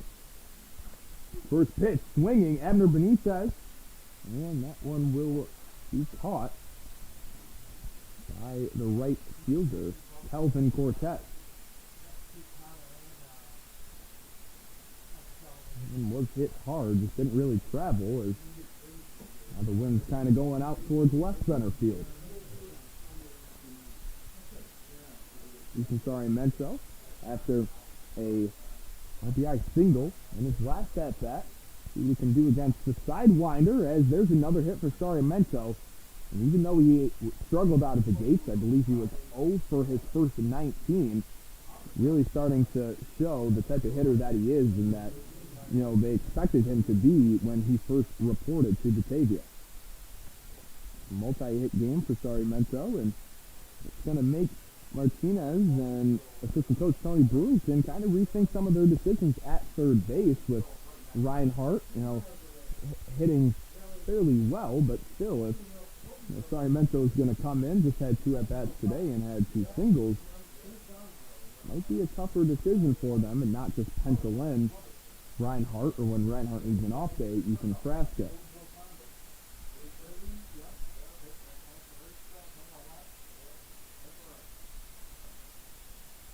Pitch by Smith, that one fouled to the backstop.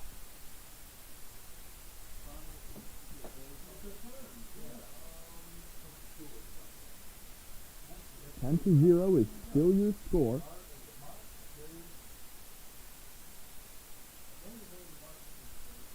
That one hit on the ground. The third double play for them today is that one way over there. That throw is about 15 feet off the mark by Griffin O'Farrell. Looks pretty on the spin. Did get the lead runner in Sarmiento, but now taking his place at second base will be Florida. Will be a fielder's choice with an error on top of it, the third Auburn error today.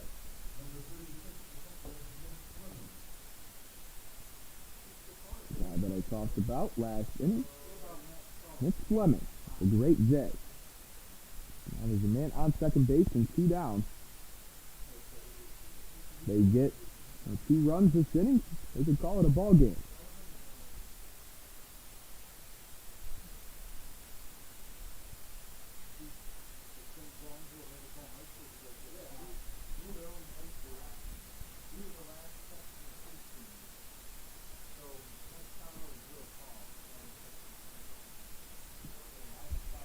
That one by Smith in their 4th strike. He's actually really impressed me with how he has performed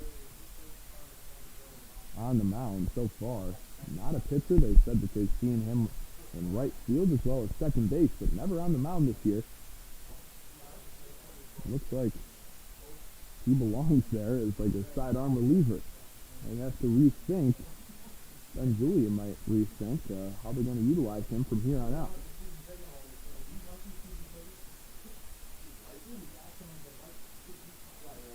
Outside.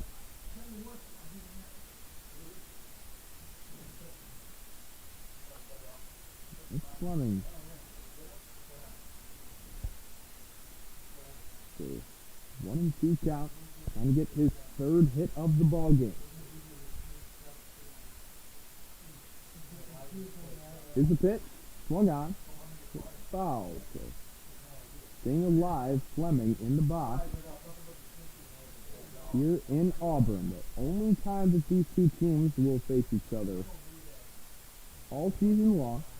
Little crossover between a team in the Western Division as well as the Central.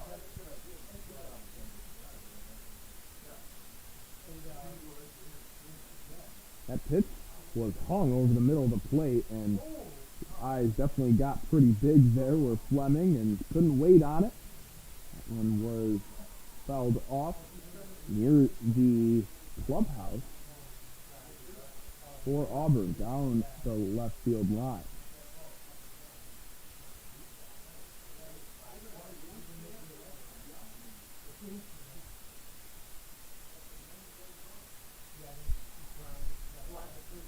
Take a look at him. He'll deliver home. That one's driven deep, and again, little souvenir for the Auburn bullpen.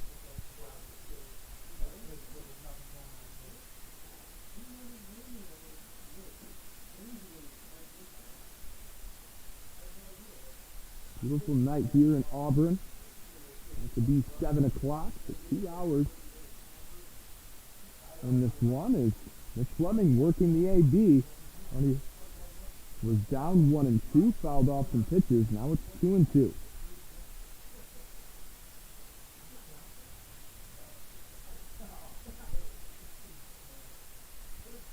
And the pitch swung on and missed. So winning the battle is Smith. And with 2 1/3 on the mound, no earned runs for him. So the score will still stay at 10-0. It's time to stretch here in Auburn. Middle of the 7th inning. See if we have a new pitcher. And I believe that we will for Batavia, as McGrath Day is done with 6 scoreless innings under his belt. We will see, I believe it is Kyle O'Neill coming on, with Trace Skidmore also coming in to catch for him.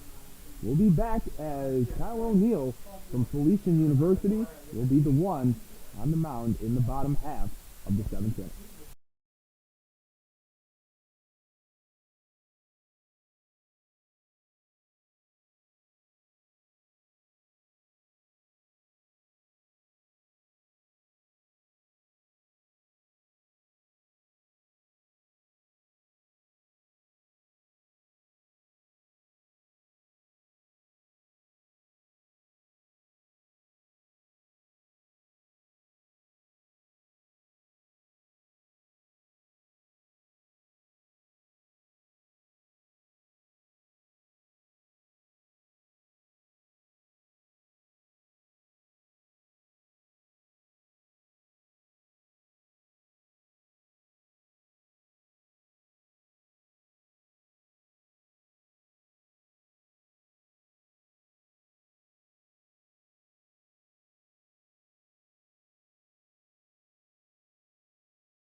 Kyle O'Neill is ready to go, along with the new catcher, Trey Skidmore, coming in.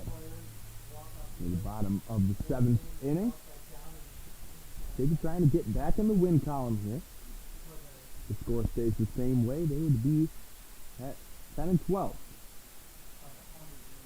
First pitch by O'Neill, outside for a ball. 85 miles an hour for O'Neill.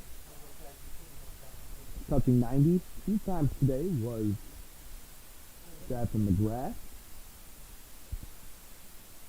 That pitch kind of got stuck in O'Neill's hands. The first man he will face will be the number 2 hitter, Logan Matson, who is 0 for 2 coming into this at-bat. It's a 2-0 now. The pitch. And for strikes. Looking at this video board that's located, in left center field that you can see faintly in your screen. Something that I really hope that Dwyer Stadium, maybe and USA Sports and Robbie Nichols think of purchasing in the future, as the scoreboard is a little outdated. Needs renovations, needs those old, fluorescent bulbs that aren't really made anymore as well.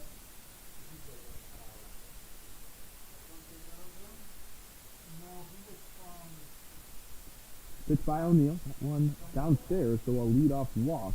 That's been the kryptonite of this Muckdog bullpen this year, giving up the 3 pass. And yet some of the guys have adjusted with and have really improved with. However, still a chunk of them that really need to work on it.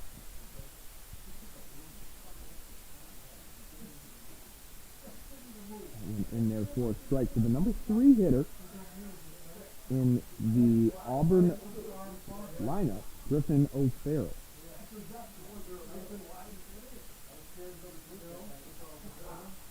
That one misses low. Skidmore with the one hopper, as it's much easier. I used to always love catching on turf due to the fact that you get much better and cleaner hop. You can kind of judge it a little bit better, whereas on the dirt, you never know Fouled away for the Virginia Cavalier commit.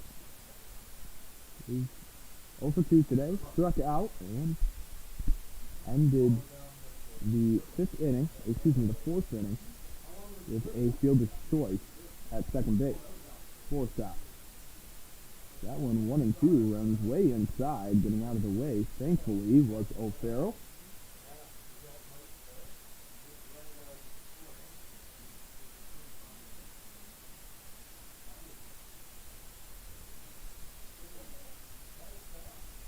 That pitch swung on, hit off the foot of O'Farrell.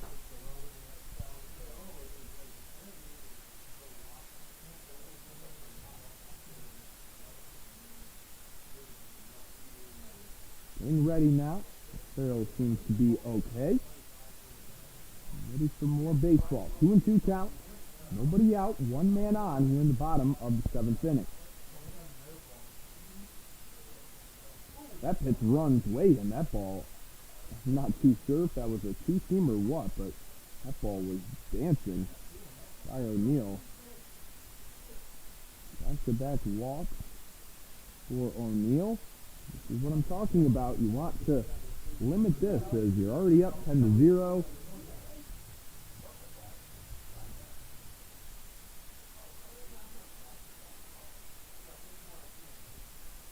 Norton with two men on, nobody out.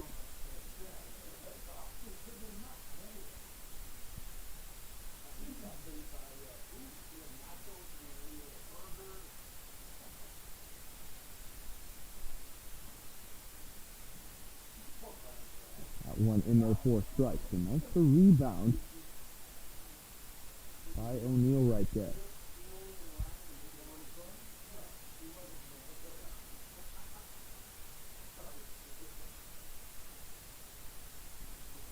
That one outside corner for a strike. So back-to-back strikes now to the cleanup hitter for the Doubledays.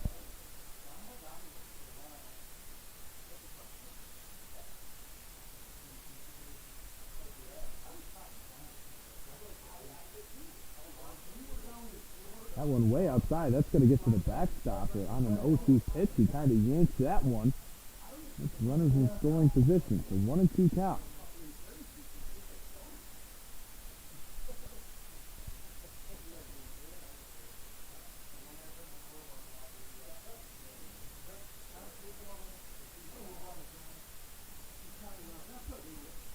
O'Neal trying to get his first out here.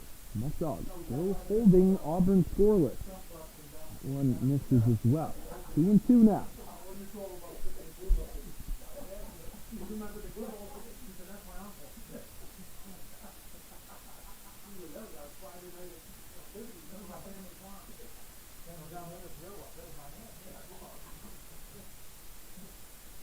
That one is smacked into center field. Coming in on it will be Trevor Dean. Tagging up will be the lead runner, Logan Matson. So Auburn finds himself on the board here in the seventh inning.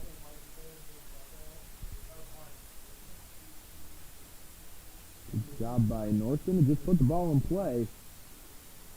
With 2 strikes, nobody out. Don't want to go down on the punch out.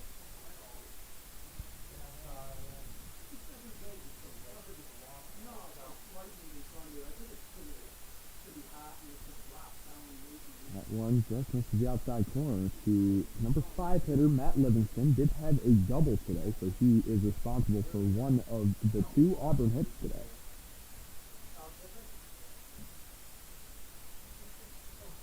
That one gets away from Skidmore, so now going to third will be O'Farrell.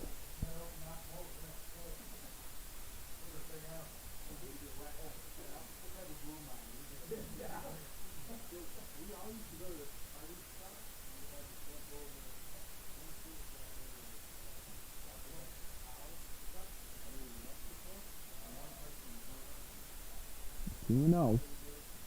For Livingston with a man on third. Auburn's trying to get back into this game.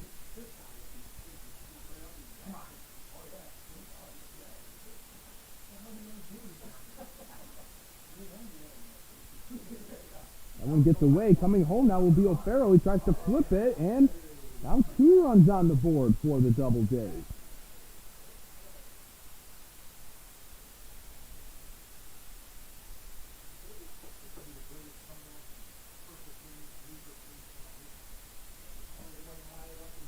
It's 3-0 count.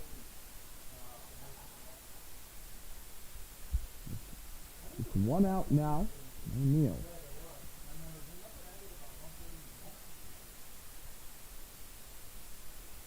That one's 3-1.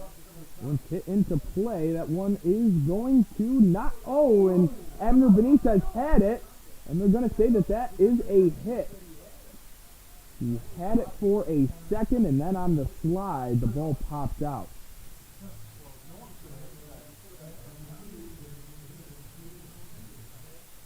Now on first base will be Livingston.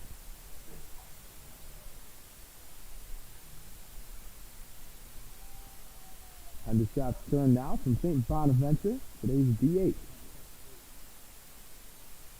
The third hit for Batavia. That one hit into center field. Trevor Dean will register the second out.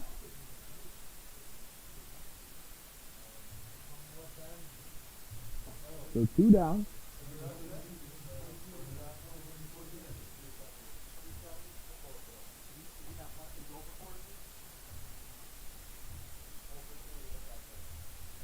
And now it's Kelvin Cortez's turn. And Livingston having 2 of the 3 hits. So that 273 average will probably take him over 300. Cortez came in at the last at-bat and flew out to Michael Florides. A teammate of O'Neal's diving on that play is Joe Burway. Nice play made there. So Auburn does get on the scoreboard with 2 runs here in the bottom of the 7th. Batavia trying to get the bats rolling yet again. And we will see you in the top of the 8th inning with Connor Smith still on the mound.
And here in the latter innings, Chip Martinez always likes to do this, whether they are down by a lot or up by a lot. Luis Rodriguez will be the pinch hitter. First pitch by Connor Smith inside. Trevor Dean's day is done, and now it's Rodriguez's turn. 2-0.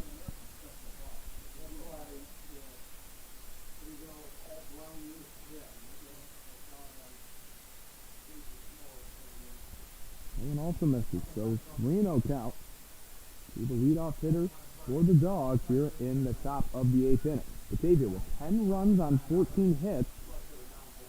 Auburn with 3 hits and 2 runs, and there is the free pass for Luis Rodriguez. He's had a bunch of those this year. That is already the 8th walk for him this year.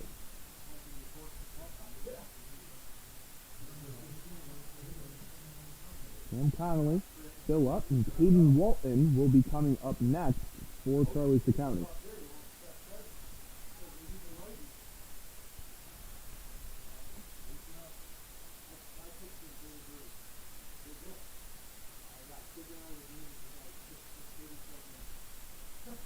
One hit into play, shallow center. That one's going to get down.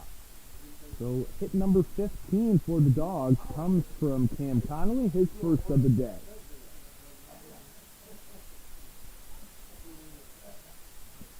So now Caden Walton up.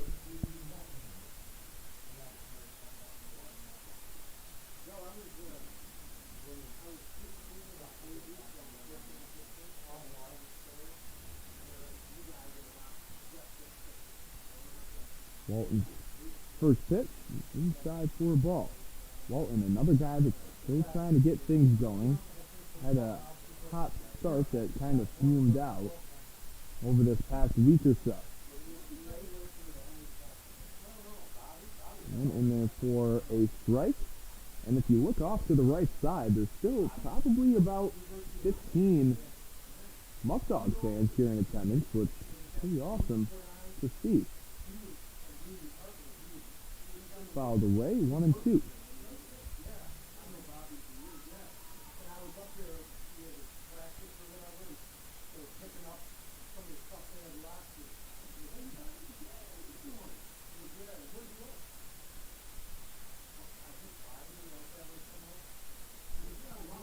That one, not tempted at, was that ball in the dirt by Walton.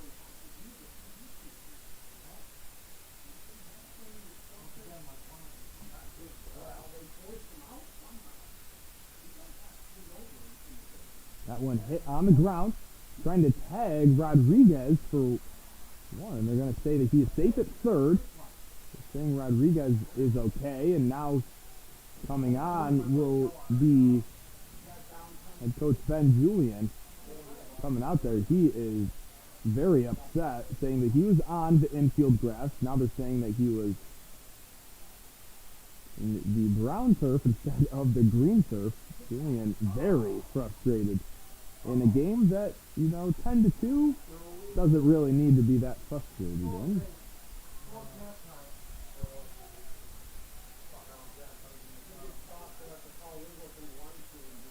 So they're saying that Rodriguez is safe at third, and we'll get back to baseball.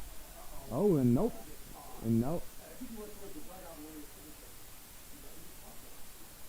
And Julian had a few more choice words as now he's slowly making his way into the dugout. Spencer Marcus still in the game.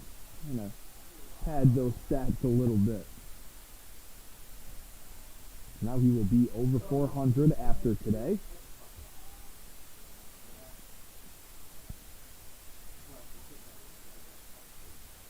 Big swing and a miss there by Spencer.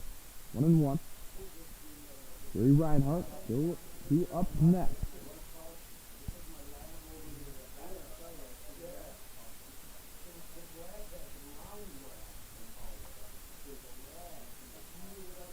That one hit on the ground. One run will score. Spencer Marcus actually, looks like he beat that out, but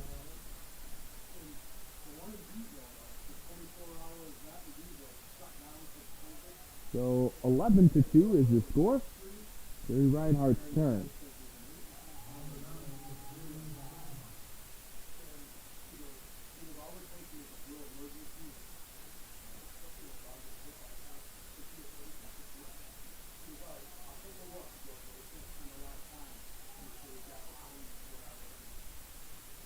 That one side.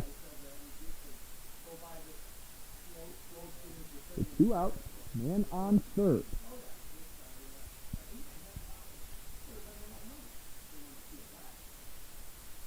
Strike one. Outside corner.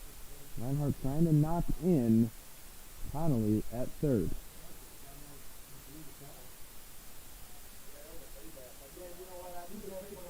That one's driven by Jerry Reinhardt. That one's going to get down.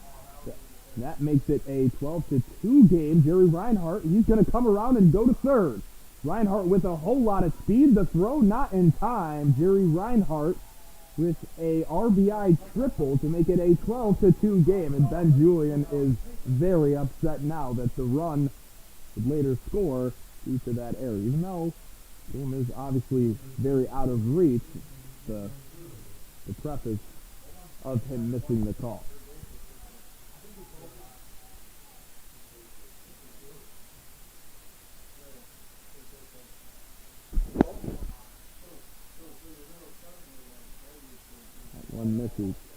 outside. Burway still in the game. 3 hits so far today.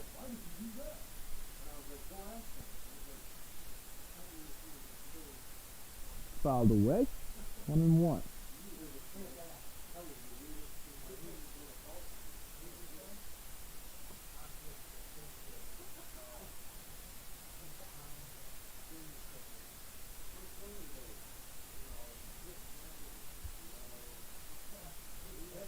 One nice pitch. Should have been called for a strike. Called for a ball, and now Stewing's just yelling at anybody in his way.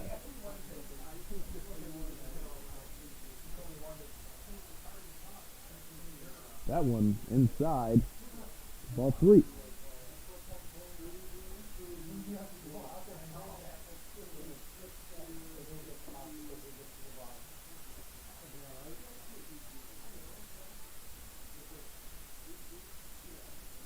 Hit on the ground. And glove.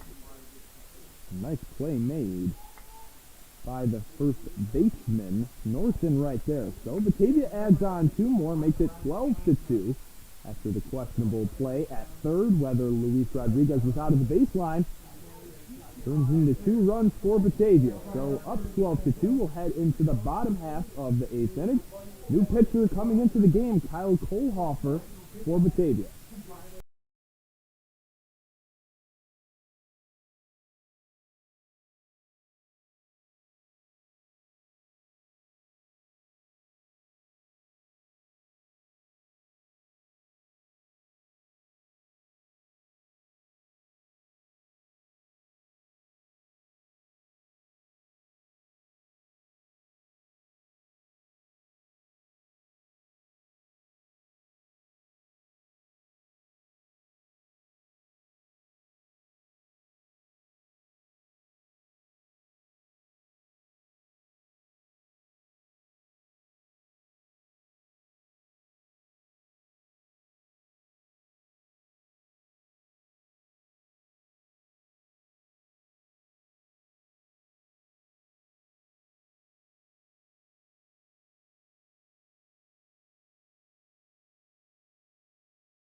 Here in the bottom of the 8th inning, Batavia continues to have some of their guys on their bench come into this one.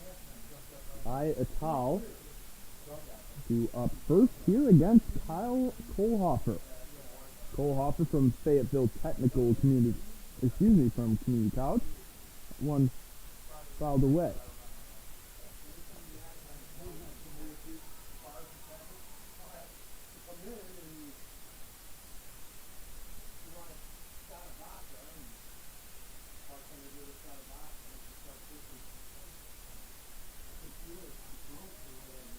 And 1.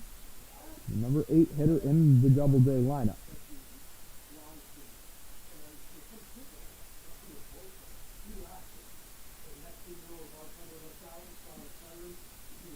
Here's Kohlhofer. Big swing and a miss. Looks at 1-2. Last start was this past Wednesday in a doubleheader against the Niagara Power in a game that he didn't know he was going to start until 5 minutes before the game started, and The penciled-in starter, Blair Frederick, said, "I can't go with my arm. My arm feels tight. Doesn't feel right." So turned into Cole Hoffer's start. Now he's in here for a relief appearance.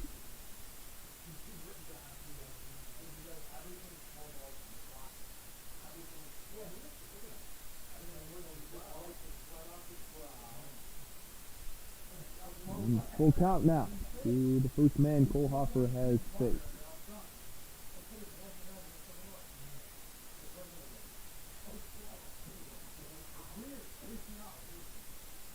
And a leadoff walk. So just like O'Neill, Cole Hoffer will allow a free pass.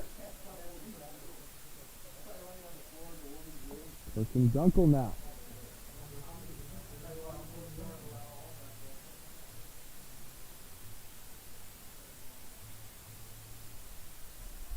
The catcher from Siena, Carson Dunkel, up now.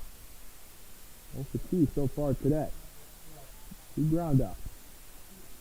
Slider in there for a strike. Nice pitch by Cole Hoffer.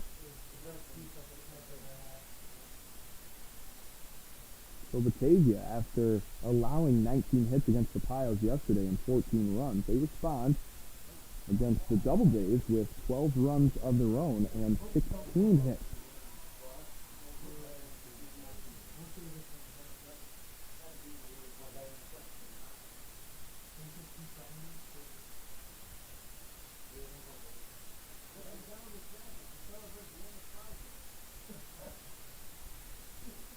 Change up, misses high.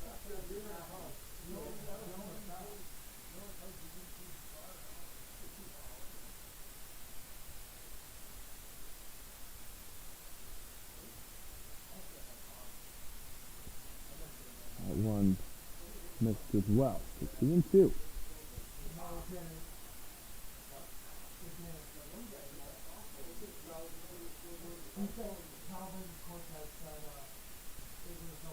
And 2-2. Swing and a miss, and Cole Hoffer gets his first out with a strikeout to the Doubleday catcher, Carson Dunkel.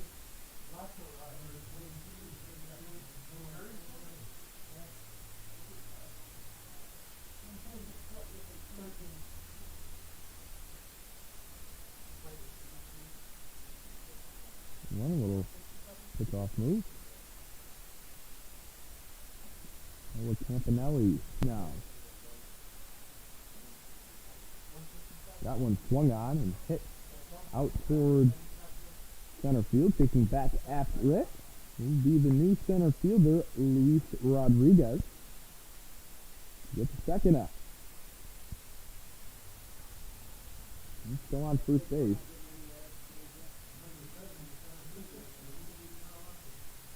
Mr. Catalakis now.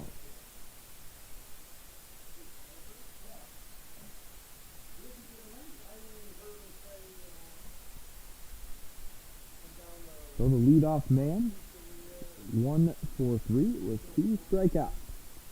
First one swung on, hit softly over to Burroway. He will give it over to Cole Hoffer, and that one was a very close play, but Cole Hoffer did get over there in time. So after leading off the inning with a walk, 3 straight outs, we'll head into the last inning of this one. Top of the 9th inning, Batavia up 12-2. But before we go, we will thank all of our sponsors: Batavia Downs Gaming, Picarella's Pizza, Alex's Place, Eli Fish Brewing Company, Noah Hoy Chiropractic, Tompkins Bank of Castile, United Memorial Medical Center, New York 529 College Savings, and Restore. And still on the mound. Oh, actually, never mind. Is number 2, Pierce Henderson. He was originally in the lineup as the DH, went 0 for 3, and we'll see him on the bump now.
and we'll have the second position player pitching here in Auburn. Here's Hendershot, infielder, and that first pitch to Adler Benitez was fouled away. Hendershot sends St. Bonaventure University going into his junior year. Facing the Muckdogs left fielder, Benitez. That one swung on, hit hard, and that will get through the diving Noah Campanelli. So 17 hits for the Dogs.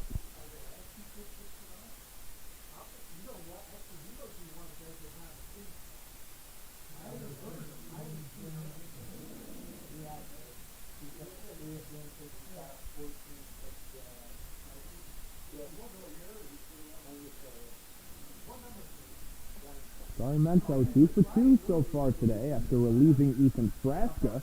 He'll take the first pitch strike.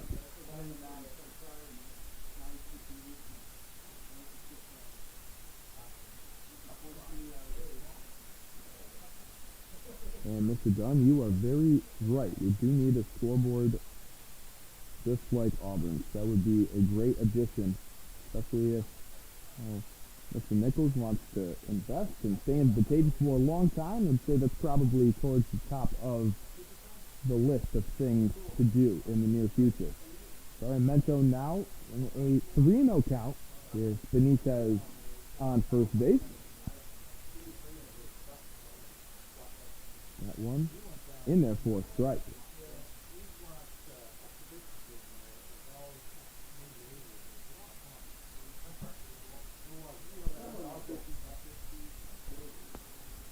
That one hammered by Ethan Sarmiento, and that one was over the wall but foul.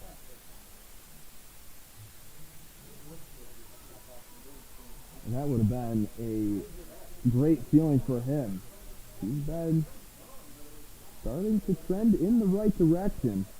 And after all that he was going through, he had a lot of hard contact right at guys, and that one will be ball 4.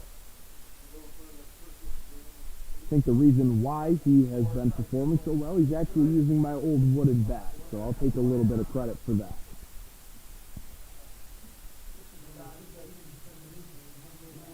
After the walk, Sarmiento has reached base safely 3 times. That's Michael Florides.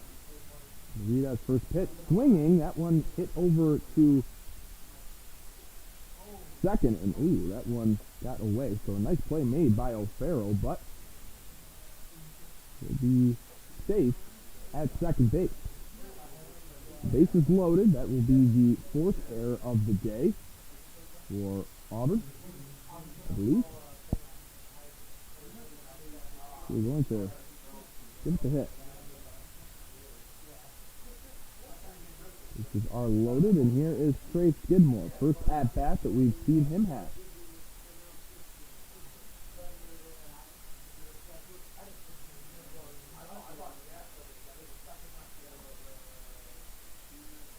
And that one fouled away by Skidmore. Great position here. Nobody out.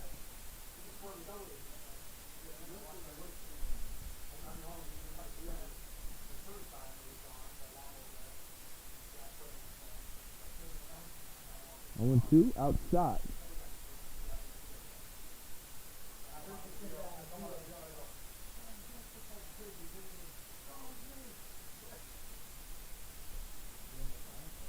In the 9th, let's see what Skidmore can do. Watch another pitch go by. 2-2.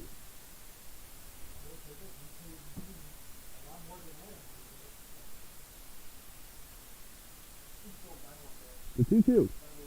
Swung on, hit over to the left side. That one is slicing foul. So Skidmore trying to get his first hit of the season. In a game that is 12-2, if the Muckdogs put up 2 more runs, it'll be game over. Got one slider, strike 3. Nice pitch on the inside corner. Nice slider there. Luis Rodriguez in now after the strikeout from Skidmore.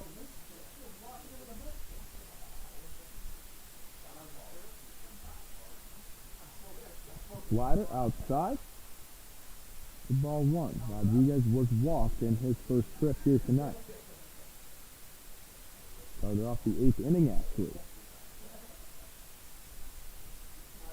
Outside again. Hendershot, his first pitching appearance this season. Not a traditional pitcher. But deep contact there by Luis Rodriguez, and that one will bring in one run in the form of Benitez. Tagging up as well to third base is Ethan Sarmiento. The runners on the corners now. Your score is 13-2, with Batavia having 18 hits in this ballgame. Great way to respond, as they did seem locked in today.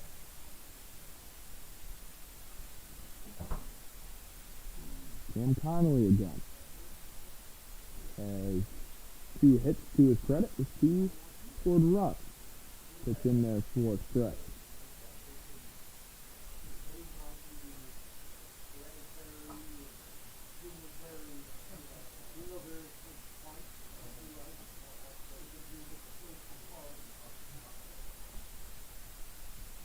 And misses, so 1-1.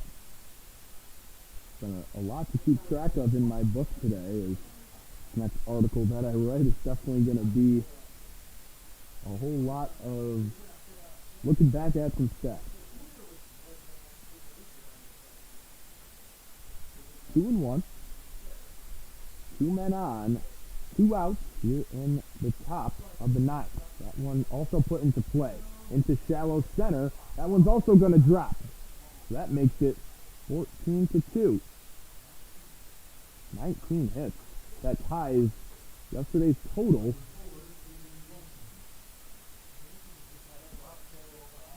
Against the Pius. That is an RBI single, his 3rd hit of the day for Cam Connolly.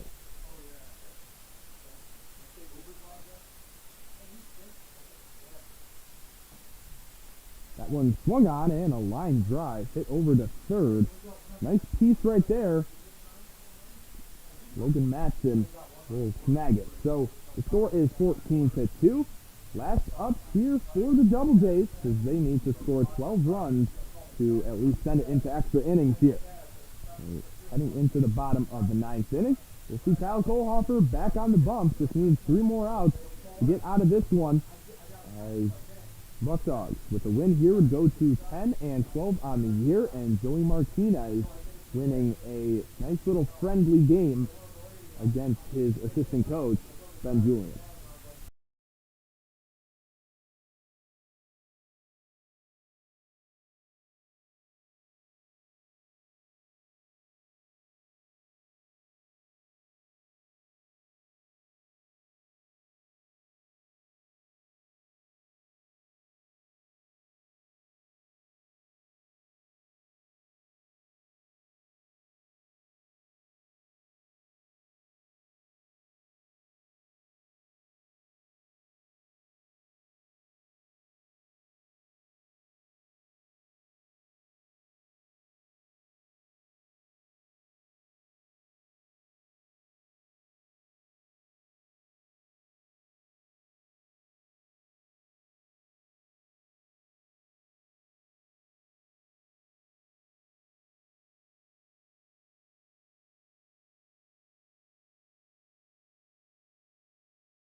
And Logan Matson, the man that just had that nice catch at third against Caden Walton, now in the box against Kohlhofer.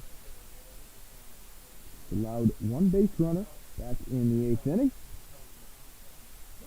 See him attempting to shut the door here.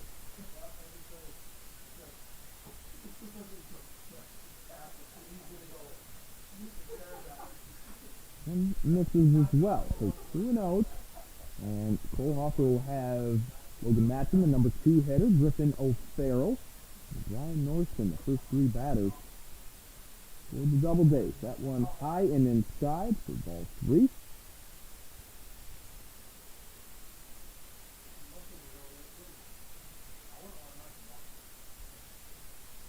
Here's the 3-0 on the middle for a strike.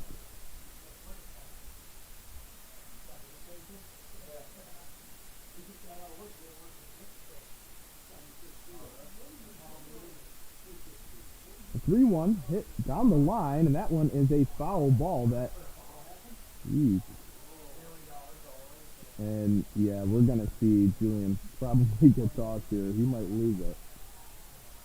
And everybody's saying that that one was a fair ball. That one danced down the line.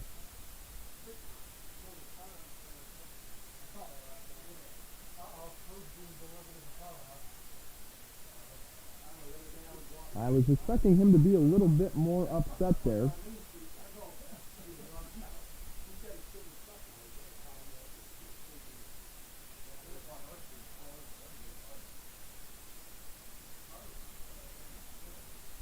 So here is another full count.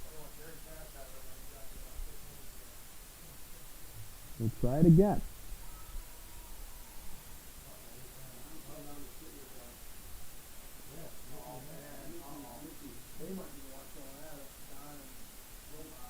Try that one again, and it'll be a walk regardless. He will reach. And now Griffin O'Farrell due up. Was hitting 370s coming into the day. However, he's 0 for 2 today with a hit by pitch and a run scored.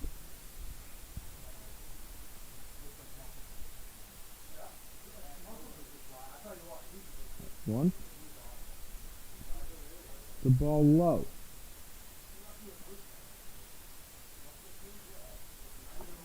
Here's Kyle Kohlhofer now. Did have the leadoff man get on last time and still found his way to get out of trouble.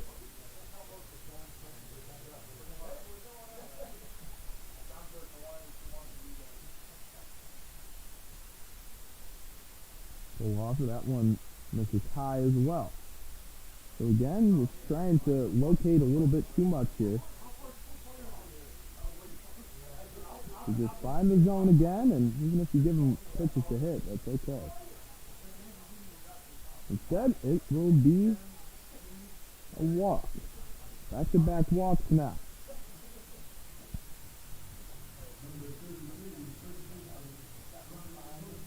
Brian Norton up now. He is 0-2 with an RBI on a sacrifice fly with the man on deck, that I should say, excuse me.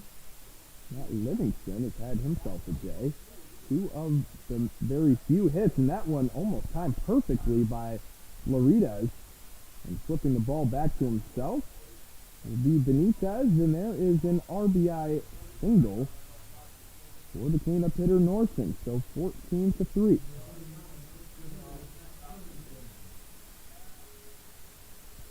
Second RBI of the day for Norton. Guy that's hitting 194. That's a nice sigh of relief for him.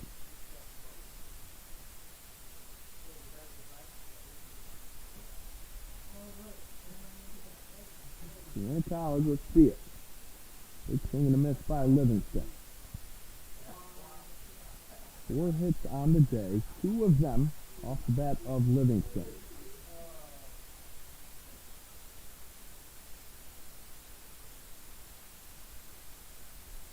Bouncing ball, ball 1.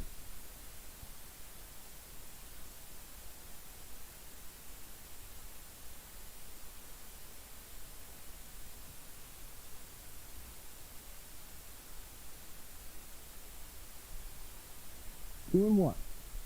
As Kohlhofer makes a little double play here just to get an out.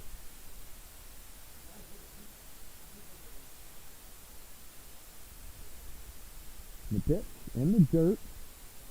And these are the games where the game is so out of reach that you just want to get these outs as soon as possible. You're at the edge of your seat.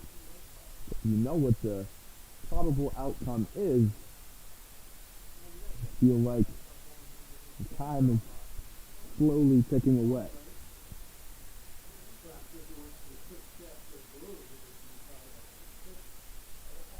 Here is the full count with 2 men out. And another walk. So Kohlhofer walks the bases loaded. With as big of a lead as it is, they're just going to let him stay out there, and Skidmore, as well as first baseman Daniel Burraway, be the ones to talk to Kohlhofer, who again has a very large lead of 11 runs.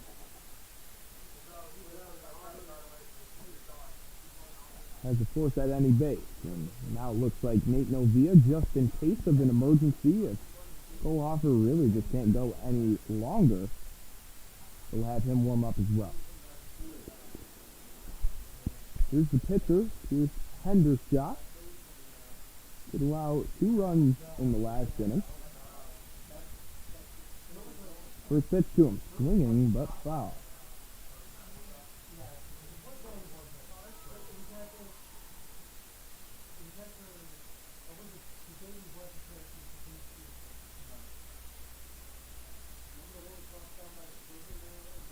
Swung on, and another foul ball. So ahead is Kohlhofer. Let's see if he can stay ahead.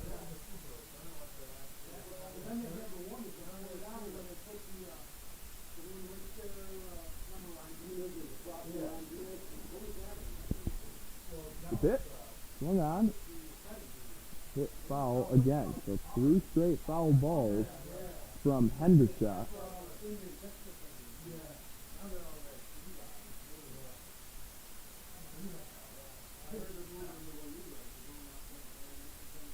And there's ball 1. Nice at bat so far for Hendershot, staying alive and working the count a little bit. Again, the Muckdogs just trying to get him out, have forces all around. Another foul ball. And with no bat boys, I believe the athletic trainer has that duty here today.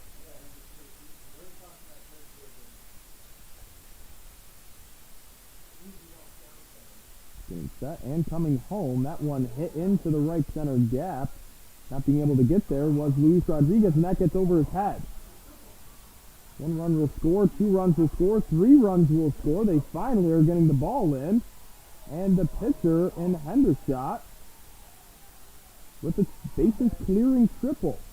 So now the score a lot more bearable, as now it's 14-6.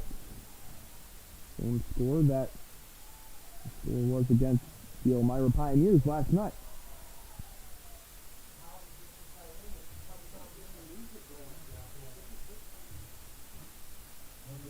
Three RBIs for Pierce Hendershot there, was hitting 154 coming into the day. First hit of the day. Great at bat there, way to hit the ball the other way. Of course, has his turn. And to keep this game alive.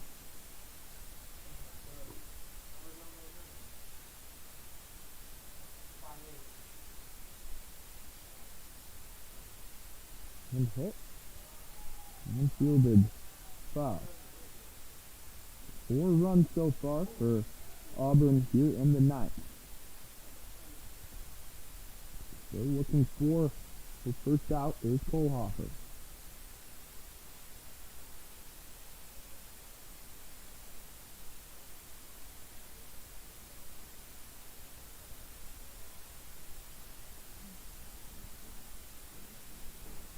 The pitch. Missed, and coming home, not covering in time with Kohlhofer, and now it is a 14-7 game. Bases are cleared. It's at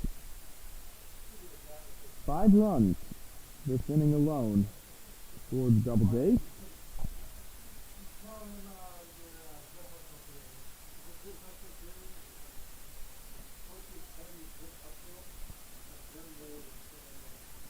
swung on and missed. That'll be the first out. Big swing and a miss there for Kohlhofer against Kelvin Cortez.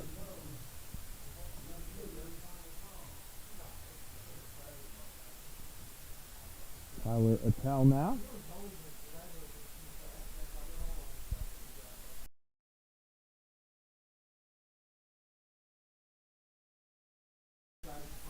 First pitch in there for strike one. Kohlhofer got that first out, facing the bottom of the lineup. And what a great off-speed pitch. Strike two.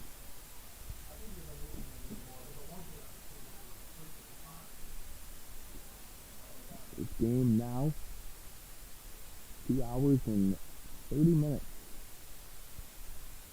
45, excuse me, and there is another strikeout for Kyle Kohlhofer. So just one more out as the Doubledays down to their final out with Carson Dunkel to try to keep it alive.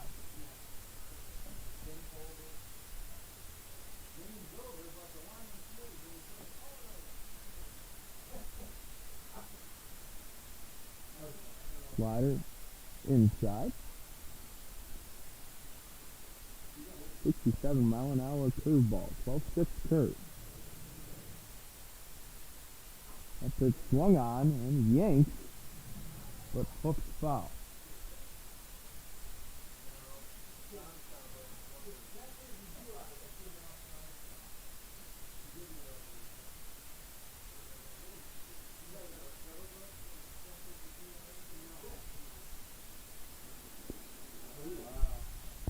Beautiful pitch there by Kohlhofer.